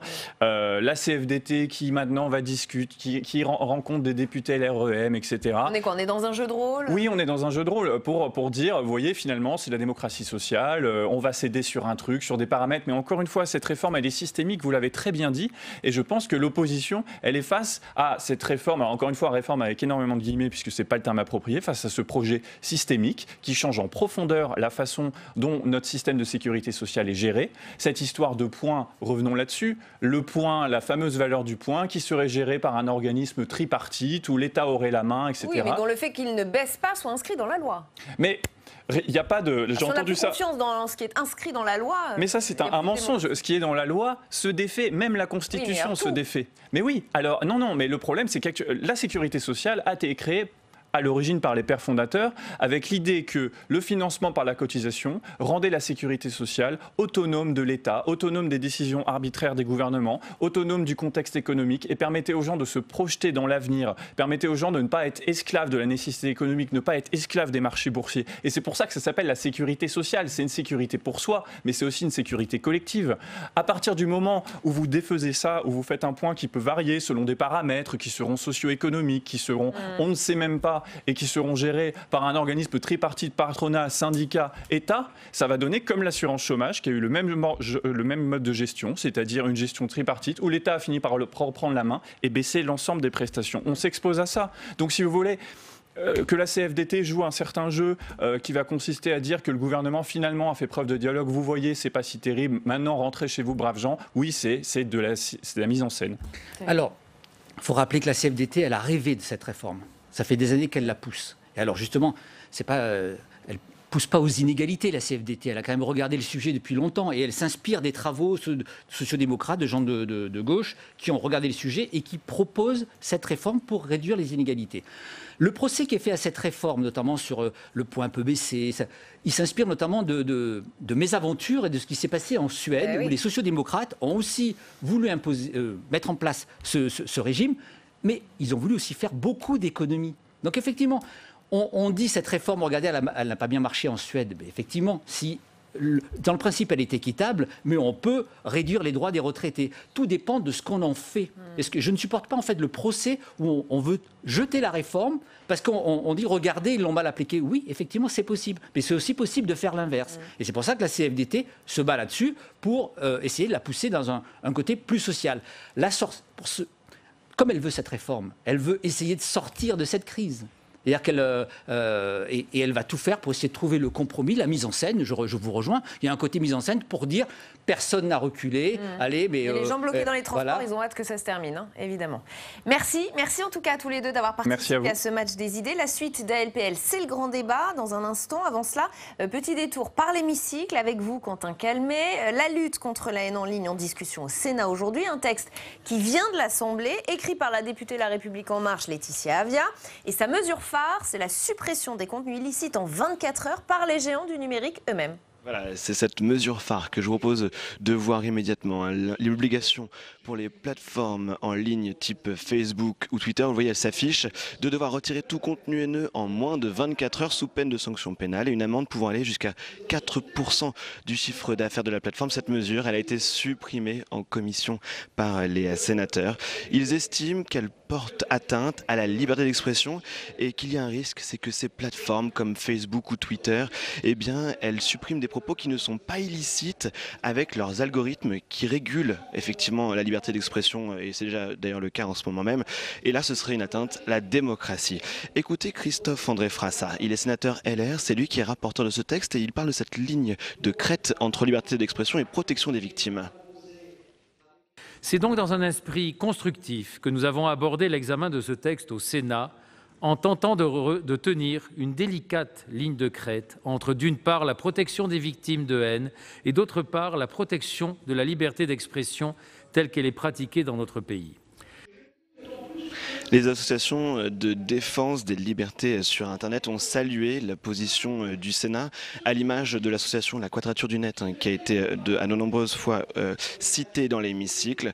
Et depuis 1h30 et le début de l'examen de ce texte, on entend un débat sur la censure, sur la régulation des contenus sur les plateformes, beaucoup d'odes à la liberté d'expression, en parlant de Charlie Hebdo, à la liberté de la presse, et beaucoup de dénonciations de la possibilité pour des machines de limiter cette liberté d'expression.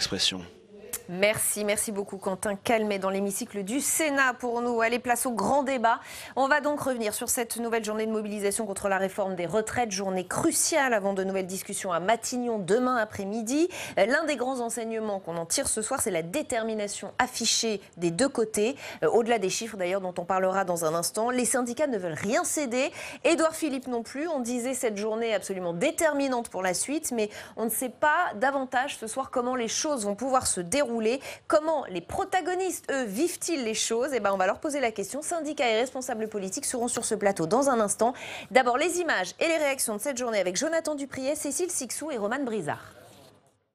Les syndicats n'avaient pas fait front commun depuis 2010. Mais même si partout en France, les appels à la grève sont les mêmes, les revendications divergent.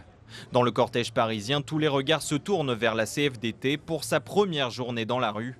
Toujours vent debout contre l'âge d'équilibre, la centrale de Belleville dénonce une réforme injuste. Le projet qui a été annoncé par le gouvernement porte une ligne rouge énorme, c'est cet âge d'équilibre. Et donc aujourd'hui, il faut que les militants CFDT et que tous ceux qui portent une réforme juste et équitable soient dans la rue pour montrer que nous ne voulons pas de cet âge d'équilibre qui est terriblement injuste. Dans le cortège, CGT et FO en tête espèrent eux donner le coup de grâce à la réforme. Le front syndical exclut toute trêve de Noël et reste inflexible sur les revendications de départ. Il réclame le retrait pur et simple du projet du gouvernement. Le message, il est clair. Le projet de loi tel qu'il est présenté, il est mauvais. Après, il y a des nuances entre nous et tout le monde le sait. Ce à quoi je voudrais donner le coup de grâce, c'est au projet de régime unique par points. Parce que nous n'en voulons pas, nous avons très bien compris depuis l'origine, et ce n'est pas faute de l'avoir dit dès le départ. Donc il est temps qu'ils se rendent compte que c'était une mauvaise idée, on la met de côté, je l'ai dit, il appuie sur le bouton stop.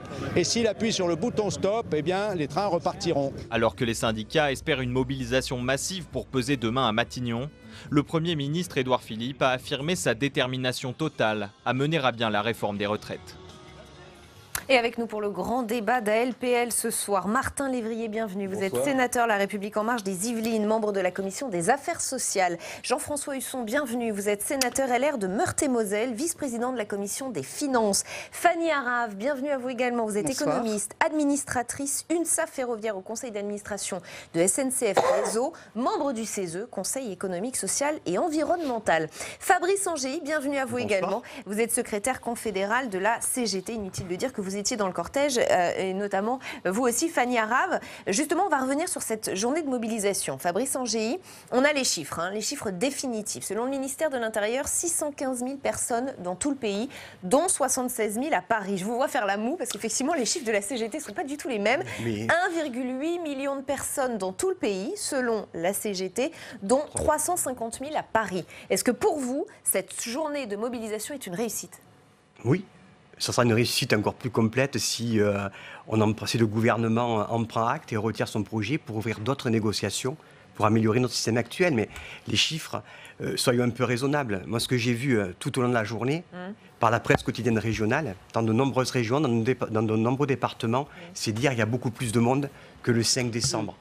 Donc, moi, je veux bien, je ne vais pas faire une querelle de chiffres là, mais nier l'importance de la mobilisation aujourd'hui, où toutes les organisations syndicales donc, avaient appelé à être dans la rue, même avec des nuances, avec des différences, mais où il n'y a que le MEDEF qui est porteur de ce projet gouvernemental, ça explique bien aussi, voilà, on a une visibilité sur ce projet. Je pense que c'est pas raisonnable de jouer à ce petit jeu-là. Il y a une opinion publique qui est largement opposée à ce projet. L'ensemble des organisations syndicales, beaucoup de grèves qui continuent. Je pense qu'il serait sage de ne pas jouer à ce genre de... Donc, au-delà de cette querelle des chiffres, Fanny Araf, parce qu'évidemment, ils ne sont jamais d'accord, ça doit suffire à faire bouger les lignes pour le gouvernement, selon vous, cette mobilisation du jour? Il y a une mobilisation très forte, mais surtout, je pense que c'est intéressant, c'est qu'elle a différents niveaux. Elle a été forte à Paris et elle a été forte, effectivement, en région. Hein. J'ai les mêmes échos, et c'est normal, parce qu'on parle d'une réforme qui touche tout le monde, et puis qui rebondit avec ceux qui étaient notamment présents dans les manifestations, qui sont les représentants des services publics. Or, la question de services publics en territoire est particulièrement importante. Donc, elle a été aussi forte parce que le public s'est élargi. C'est-à-dire que non seulement on avait ceux de la dernière fois, mais on a vu une extension des paramédicaux, déjà les pompiers, les enseignants qui étaient davantage présents. On avait une organisation qui était d'ailleurs également un peu plus importante. C'est pour ça que je m'étonne un peu des chiffres, parce que on a eu là aussi une organisation. Voilà, donc on a un public qui s'est élargi. Donc ça s'est densifié, dans le fond comme dans la forme. Donc là, on marque, je pense, un point assez fort pour montrer qu'il y a une certaine unité quand même, qui se dégage à travers les différents syndicats, mais à travers différentes catégories de population également. Martin Lévrier. Deux réflexions. Nous n'avons que les chiffres du ministère de l'Intérieur, qui selon moi ont toujours été fiables et depuis toujours. Si on compare ces chiffres du ministère de l'Intérieur avec les chiffres maintenant que proposent régulièrement des organes dits indépendants, ils sont toujours très très proches de ceux du ministère de l'Intérieur. Et c'est vrai que par rapport au 5 décembre, ce serait moins selon le ministre de l'Intérieur. Oui, mais que ce soit moins... Dans tout le pays, contre 806 000. Voilà, c'est ce qu'ils ont dit. Moi je l'ai lu 2 minutes avant d'arriver. Bon, je ne sais pas, je n'étais pas dans les manifestations. Moi je constate deux choses. C'est que cette mobilisation est une mobilisation importante. Il ne s'agit pas de la nier. Que cette mobilisation, effectivement, vous l'avez dit, madame, a été élargie puisque d'autres syndicats se sont greffés, d'autres métiers s'y sont greffés, donc on aurait pu imaginer qu'elle soit beaucoup plus importante. Je prends donc acte qu'elle n'a pas augmenté, voire qu'elle a diminué, malgré un élargissement de la population. Je constate aussi que le nombre de grévistes déclarés dans la fonction publique a baissé, ce qui n'empêche que c'est un sujet important, que le front syndical n'est pas un front, puisqu'il y a 2 débats par rapport aux syndicats, voilà. Et que face à ce regard de cette manifestation, moi j'entends des Français, parce que je fais beaucoup de débats, je suis tout le temps sur le terrain, et j'en ai encore fait un hier soir où il y avait 50 personnes, des Français qui veulent cette réforme, qui veulent la comprendre et se l'approprier, et qui ne sont pas en désaccord avec. Voilà. François Husson, vous voyez les choses de la même manière pour vous, à la limite, peu importe les chiffres, et si on écoute le ministère de l'Intérieur, en plus ça a baissé, donc... dont acte, mais pas plus. Non, d'abord, je pense que quand les gens sont dans la rue, quand vous avez des mouvements de grève et que ça dure, il faut être attentif. Il faut être d'autant plus attentif qu'on a connu un épisode inédit sous la Ve République il y a 1 an. Et que je pense que les plaies sont loin d'être refermées. Et qu'aujourd'hui, si vous faites l'addition de celles et ceux qui vont manifester, de celles et ceux qui sont en grève, et de celles et ceux qui ne disent plus rien, et qui n'en pensent pas moins, et qui se réfugient dans des votes protestataires ou dans l'abstention lors des élections, il y a, je pense, urgence pour le bon niveau de débat démocratique. Et pourquoi je le dis peut-être avec plus de vigueur et de gravité aujourd'hui, c'est parce que quand on touche à la retraite des Français, on touche à tous les Français. Et que passer de 42 à peut-être 85 régimes demain, c'est pas simplifié. Celle-là, on ne l'avait jamais faite encore. Bah oui, parce que vous allez avoir... sauf que c'est la réalité. C'est exactement... Vous allez faire 2 fois 42, plus un régime spécifique pour ceux qui sont nés en 2004, qui démarre maintenant. Voilà, c'est tout, je le dis posément. C'est pas de la simplification. Vous parlez du régime de transition. Et je vais même vous donner un exemple. De la transition, que je comprenne bien. Le Premier ministre Édouard Philippe est venu flanquer de M. Blanquer. 48 heures après avoir fait ses annonces à Nancy. Il a eu de la peine à réunir une centaine d'enseignants pour un dialogue. Il est resté 1 heure. Je pense que c'était un mauvais choix. Ça ne s'est pas très bien passé. Et il faut donc, sur la retraite qui concerne tous les Français, il faut changer la méthode. Je vous laisse répondre, Martin Lévrier. Oui, en quelques mots, on ne peut pas dire ce que vous venez de dire. Vous m'excusez. Notre objectif, c'est de partir d'un système que vous connaissez bien, qui a été réformé depuis 50 ans sans arrêt et qui n'a plus de sens aujourd'hui.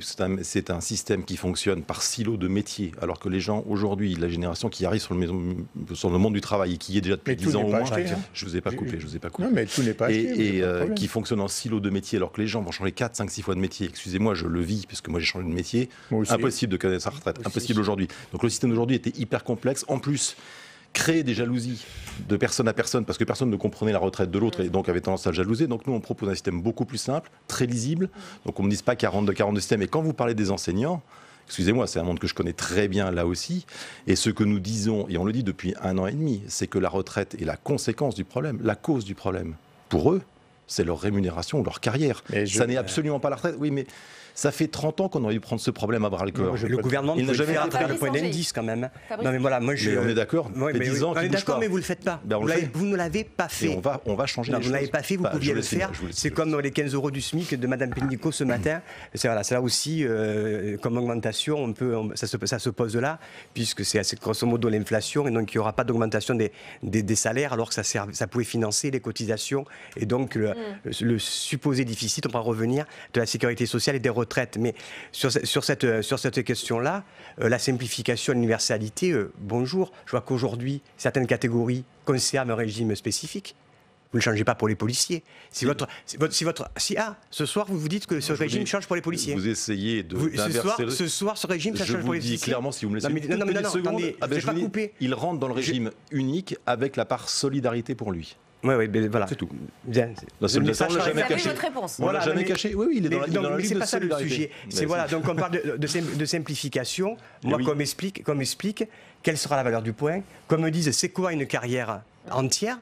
C'est quoi une carrière entière? On ne sait pas. On ne sait pas. Vous êtes incapable de le dire, ce qu'est une carrière entière.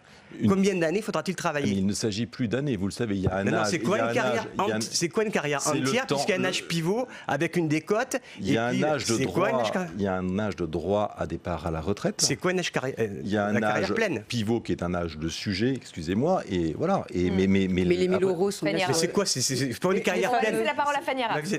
Effectivement, la question s'est posée parce que les fameux 1 000 € sont bien pour une carrière pleine, absolument. Sont bien conditionnés à une carrière pleine au SMIC. Donc c'est vrai qu'on s'est posé la question, c'est quoi une carrière pleine au SMIC? Mais bon, ce que je veux dire d'une manière plus générale, c'est que cette réforme des retraites est présentée pour améliorer l'équité entre personnes. Alors déjà, on parle de la retraite, mais vous avez raison. Ça, en fait, cette réforme met la loupe et met en exergue toutes les autres inégalités, parce que du coup, les inégalités qui préexistaient auparavant, qui pouvaient être gommées par les 25 meilleures années, les 6 derniers mois, etc., là ne le sont plus. Donc ça accentue certaines formes d'inégalités. On le voit sur les enseignants, mais on le voit sur la fonction publique territoriale. On le voit également, mais pour les cheminots, qui ont déjà eu 3 réformes des retraites, 2008, 2010, 2014, qui aujourd'hui sont alignées sur les 43 annuités pour les personnes qui sont nées dans 1980. Donc on retrouve le même système.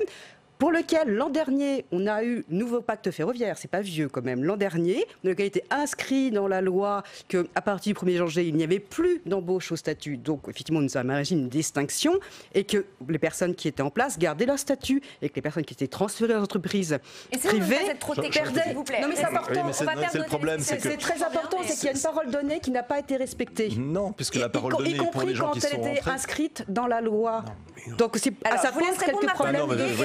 Et que cette réforme accentue les inégalités de salaire pour les personnes qui ont commencé plus bas et pour les personnes qui ont une rémunération plus basse que dans le privé à qualification égale. Martin Lévrier, et on va en salle des conférences. Je vous donne un exemple tout simple. Une personne qui travaille de façon précaire, un jeune, par exemple, mon cas, quand vous payez vos études pour travailler, vous faites moins de 150 heures par trimestre parce que vous faites vos études donc vous n'avez pas le temps, vous cotisez et vous avez droit à 0 € de retraite. 0, et c'est compté pour rien. Avec notre nouveau système. Excusez-moi, je parle de solidarité. Là, on est bien dans la solidarité pour des jeunes, par exemple, ou des apprentis. Des jeunes qui, aujourd'hui, travaillent ils n'ont droit à rien, même pas des trimestres. Nous, au moins, ils auront touché tant d'euros, donc ils auront tant de points pour leur retraite. De répondre, voilà. Fabrice Angéli. J'essaie de faire donner des choses simples. Je voudrais qu'on rejoigne d'abord Steve Jourdain en salle des conférences, puisque Steve est avec le sénateur Martial Bourquin, qui était lui aussi dans les cortèges cet après-midi. Oui, Martial Bourquin, beaucoup de monde aujourd'hui dans la rue. C'est la clé, selon vous, pour obtenir des concessions du gouvernement ? D'abord, il faut savoir que manifester, faire grève, c'est pas un plaisir. On est à l'approche de Noël, des personnes perdent de l'argent et c'est très difficile pour des salariés de faire grève et de manifester. Personne ne le fait par plaisir. Et aujourd'hui, on s'est rendu compte qu'après la semaine dernière, on était au même niveau que le 5 décembre. C'est-à-dire la majorité des Français est contre ce projet. Ce projet qui vise à faire travailler plus longtemps en ayant des pensions plus basses. Et tout le monde a perçu, personne n'est dupe dans cette affaire. La volonté, c'est d'équilibrer les retraites pour le gouvernement, de faire une réforme essentiellement financière, sans aborder des questions de fond comme la pénibilité, comme le fait d'avoir 80% du SMIC comme retraite. Et là, on voit un gouvernement qui multiplie les annonces, mais des annonces qui ne sont pas justifiées du tout. Alors, vous avez été ouvrier, syndicaliste, je crois, à la CGT. Qu'est-ce que vous leur dites aujourd'hui aux manifestants ? Il faut continuer jusqu'au retrait de la réforme ? Moi, je crois qu'il faut surtout s'adresser aux manifestants, mais à ceux qui sont d'accord avec les manifestants, qui ne manifestent pas. Cette réforme a un but purement financier. Aujourd'hui, il n'y a pas de problème de financement des retraites. Il y a le fonds Jospin, qui représente à peu près 32 milliards d'euros. Les fonds Argic, qui sont des fonds de retraite complémentaire, représentent environ 117 milliards. Arco. Donc il ne faut rien changer selon vous ? Attendez, ça se monte à 150 millions. Mais le plus important, c'est qu'il va y avoir, je crois en 2024, il va y avoir une chose tout à fait nouvelle qui n'a jamais existé pour aucun gouvernement. Le remboursement de la dette sociale, la CADES, va s'arrêter parce que la dette sociale est complètement remboursée. Et ces 20 milliards par an pourront servir au financement des retraites. Et dernière chose, il faut savoir que 2025, c'est le nombre où il y aura le moment où il y aura le plus de retraités qui partiront à la retraite. Ensuite, ça baisse. Les retraites vont s'équilibrer. Donc, corrigeons les défauts du système actuel. Faisons attention, le système à points existe dans plusieurs pays d'Europe. À chaque fois, ce sont des baisses de retraite et surtout la pauvreté des retraités qui est à l'ordre du jour, malheureusement. Merci Martial Bourquin d'avoir répondu à mes questions. Steve, et Martial Bourquin parlait du soutien des Français, c'est confirmé ce soutien dans le tout dernier sondage baromètre Harris Interactive. 62% des Français interrogés, Jean-François Husson, disent soutenir le mouvement social. La semaine dernière, ils étaient 59%, mais attention, ils sont 69% à souhaiter aussi une trêve à Noël. Finalement, ce sondage croise le propos que j'ai tenu en introduction. Je pense que la situation est complexe. Et que le gouvernement a fait manifestement une erreur de méthode. Quand vous consultez pendant plus de 2 ans, que vous ne remettez pas une copie, que commencent à circuler des chiffres, etc., concernant telle ou telle profession, vous créez un sentiment de crainte, etc. Est-ce que vous croyez, en tous les cas moi je suis sûr d'une chose, il y a longtemps que les Français ont décroché vis-à-vis des politiques, y compris nous, bien sûr, mais ça touche également, malheureusement, les syndicats et ceux qui s'engagent. Donc il faut redonner du crédit. Pour redonner du crédit, il faut avoir une parole stable et claire. Et honnêtement, l'événement avec la démission du haut-commissaire devenu ministre, enfin secrétaire d'État, qui se met hors jeu de lui-même, ça en rajoute une couche dont on n'a vraiment pas besoin. Mais c'est intéressant ce que vous dites sur les syndicats, peut-être eux aussi un peu décrédibilisés auprès de l'opinion. Et là, je vais me tourner vers vous, Fabrice Angéli. C'est donc l'ensemble des syndicats qui est appelé à se mobiliser aujourd'hui. Même cortège, mêmes appels à la grève, mais des mots d'ordre différents, disons-le, et du coup des positions aussi différentes dans les manifs parisiennes. En tout cas, on va le voir en images. Bien sûr, pas du tout de photos de famille. La CGT, Force ouvrière, la CFE-CGC, Solidaire et la FSU qui ont marché en tête du cortège pour réclamer le retrait pur et simple du projet. Et en deuxième partie de cortège, derrière leur propre banderole, la CFDT, la CFTC et l'UNSA qui ont défilé pour améliorer le contenu du projet et faire retirer l'âge pivot, mais pas du tout pour le retrait pur et simple. J'ai envie de dire, vous n'êtes pas non plus d'accord, Fanny Arave et Fabrice Angéi. On est d'accord sur le fait que ce projet de réforme de retraite par points ne convient pas. Ça, c'est au moins, une base d'accord. L'image auprès des Français. L'image auprès des Français. Pas la CFDT. Pas la CFDT, pas la CFTC. Je vois qu'ils étaient aujourd'hui dans la rue et qu'ils appelaient à la grève. Donc, sur les points. Je parle de la réforme qui est présentée de régime de retraite par points. Voilà. Après, chacun donc assume ses positions. Mais moi, je veux revenir. 62% des Français, aujourd'hui, soutiennent la mobilisation. C'est 3 points de plus. Vous avez entendu, 69% veulent une trêve à Noël. C'est pas oui, ce que mais ça dépend. Alors, la CGT ne demande pas... 69% vous le prenez, mais pas 69%. Attendez, ça fait plaisir à personne d'être en grève. Je suis moi-même également un usager et un gréviste aussi. Donc c'est quelque part un petit peu une double contrainte financière et puis dans les déplacements. Mais il y avait, moi j'ai vu aujourd'hui, par exemple, il y avait le Louvre qui était fermé, le château de Versailles qui était fermé. Il y avait y compris le Cirque du Soleil, excusez-moi de citer, mais qui était en manifestation en soutien. Donc c'était très diversifié, comme ça a été dit. Mais la question, elle est aujourd'hui, parce que là aussi, il ne faut pas caricaturer. On dit le système qu'on a aujourd'hui, il a été attaqué, il a été mis à mal, il faut l'améliorer. D'accord, moi je voudrais juste quand même qu'on aborde quelques minutes les dissensions au sein des syndicats. Et vous avez répondu, je voudrais entendre Fanny Arave aussi, s'il vous plaît. Alors, concernant l'UNSA, nous ne sommes pas demandeurs de cette réforme, peut-être à différence d'autres. On nous a présenté un pré-projet en disant que ça peut améliorer certaines situations de polypensionnés, de femmes, etc. Ça peut améliorer les choses, regardons. Or, effectivement, on a eu 2 ans de rencontres, mais qui ont du mal à aboutir, pour finalement sortir un peu du chapeau une structure. Bon, il y a le projet quand même de le voir, donc le rapport, et pour sortir finalement, effectivement, la semaine dernière, un certain nombre de données, dont certains issus du rapport Delvoye, et puis d'autres qui ne l'étaient pas du tout, que tout le monde a pris le matin même. Donc, c'est vrai que ça achoppe un petit peu sur la notion de négociation. Normalement, on travaille ensemble, on fait des scénarios, on voit comment ça marche pas, qu'est-ce qui marche, qu'est-ce qui marche pas. Et ça va recommencer demain. Il y a des réunions bilatérales et après-demain des réunions multilatérales. Qu'est-ce qu'on a perdu comme temps ? Édouard Philippe va vous prendre tous à part.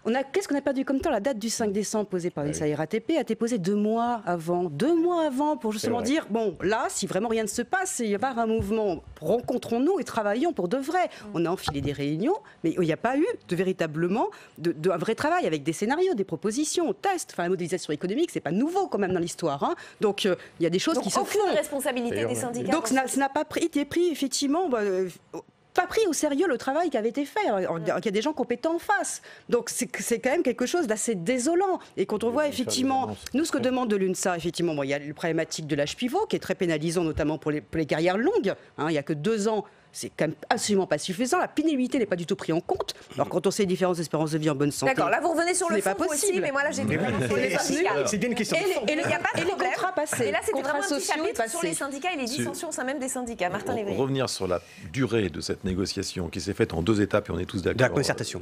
Et de la concertation. C'était pas une négociation. De la concertation et de la négociation. Moi je n'étais pas dedans. Donc 2 ans quasiment menés par Jean-Paul Delevoye avec l'ensemble des syndicats, avec d'autres partenaires et un rapport clairement dit, on le remet en discussion directement, parce que le rapport existe, on a un papier avec les syndicats et aussi, excusez-moi, par le biais de plateformes publiques et de discussions au travers de grands débats, enfin de débats, on va prendre les grands débats ou débats. Cet ensemble de choses permettent au Premier ministre de faire des propositions. Après, c'était clairement annoncé.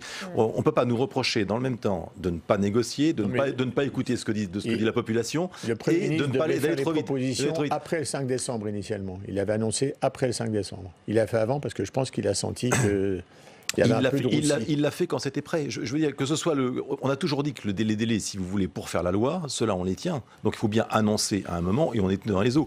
D'un autre côté, annoncer une grève avant de connaître ce qui va se passer, là aussi, vous voyez, on peut renvoyer ce genre de choses. C'est intéressant. Je veux dire, je réponds à votre argument par un autre argument qui n'est pas très intéressant. Voilà, je trouve que c'est pas vraiment le sujet. Le vrai sujet, c'est est-ce que la retraite à points est un sujet intéressant ou pas. Des syndicats le disent et sont demandeurs. La CFDT est même pionnière dans le domaine, la CFTC aussi. Vous, un peu moins, vous le regardez, vous êtes totalement contre. Ce système à points, dans un système 100% de répartition, rejoint un système français qui existe depuis longtemps, qui touche 70% des actifs, qui est le régime Agirc-Arrco, et qui fonctionne très bien. Et en plus, il est géré par les partenaires sociaux. Donc, dire que ça, c'est un système dangereux, etc., on sait ce qu'on fait quand même. Ça n'est pas le socialisme, ça n'est pas... des risques, évidemment, qui présentent quand même des risques. Mais tout système présente en soi des risques. Mais moi, je veux dire, depuis toujours, y compris en 2013-2014, j'ai exprimé une réserve au moins sur le système à points, et une réserve principale, pour ne pas dire majeure. On n'a pas de garantie sur la valeur du point. On la propose. Non. On va se dire les choses tranquillement. Oui. Le fait de dire, on inscrit dans la loi. Mais ce qu'une loi fait, la loi peut être changée changée dans l'absolu. La démonstration est faite. Si demain on a une crise comme en Grèce ou comme dans d'autres pays, c'est aligné sur les salaires. Attendez, excusez-moi, on vote plus de loi alors si on peut c'est ça. C'est la différence d'une loi organique et une loi qui passe au PNL. Le parlementaire, c'est intéressant. C'est-à-dire, si vous me permettez une petite réflexion, on n'inscrit pas dans la loi. Mais je vais vous dire, je pense qu'il faut d'abord laisser aux partenaires. En France, il y a un pacte social. Vous avez les partenaires sociaux. On continue sur cette logique, mais il ne faut pas faire croire qu'il y a une garantie, quelque part, indestructible. C'est la seule chose que je dis, mon cher collègue. Quelle serait l'autre garantie ? Non, je dis simplement qu'il ne faut pas mentir. Mon cher collègue, si vous permettez une simple réflexion. Aujourd'hui, les 25 meilleures années, je ne parle pas des 6 derniers mois, les 25 meilleures années, elles sont réindexées et recalculées. Au même titre que le point le sera. Mais ça, personne n'en parle. Donc le système d'aujourd'hui n'est pas mieux. Parce que vos 25 meilleures années, ce n'est pas le salaire net non réindexé qui est calculé.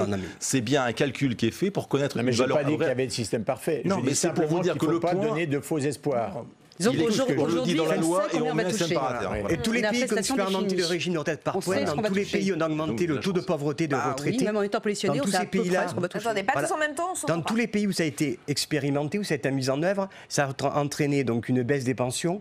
Ça a pénalisé davantage les femmes parce que la retraite par points, vous l'avez dit, c'est vous touchez tant, vous aurez tant de points. Donc les petits boulots, c'est pas un plus. C'est une retraite minimale qu'ils auront. Un dernier point je voudrais aborder avec vous. Vous avez les 25 ans et on parlait des 15 et nous on propose par exemple la prise en compte des années d'études. Un dernier point que je voudrais aborder avec vous. Dans les cortèges, outre les syndicats, il y avait aussi des responsables politiques. On l'a vu, des parlementaires avec Martial Bourquin, des leaders de partis également. Jean-Luc Mélenchon, bien sûr, leader de la France Insoumise, Olivier Faure, premier secrétaire du Parti Socialiste, Olivier Besancenot, un des leaders du NPA, Yann Brossat pour le Parti communiste français, Martine Aubry à Lille et d'autres. Je voudrais qu'on écoute juste quelques-uns d'entre eux. Beaucoup de gens de gauche. C'est un mélange, à mon avis, de méconnaissance de la réalité, ce que vivent les retraités aujourd'hui, et peut-être aussi un problème de compétences. Parce que là, ça atteint des niveaux qu'on n'aurait jamais imaginés. S'ils retirent le projet, ça serait un signe de volonté de retour à une forme de normalité dans les rapports entre l'exécutif et le peuple français. Fanny Arav, est-ce qu'il vous arrive de craindre une petite récupération politique de votre mouvement ? Écoutez, la question de la récupération politique, elle est assez ancienne. Je pense qu'on est quand même assez grand et assez solide pour savoir à peu près le voyer et savoir être ferme sur ce que l'on est. On est là pour défendre des salariés, pour défendre des convictions, une certaine façon de vivre ensemble, et des solidarités, des solidarités intergénérationnelles comme solidarité entre métiers et entre personnes. Voilà, on a quand même une ligne assez claire, on a une charte, on sait se construire, le temps a été là et on sait se construire effectivement.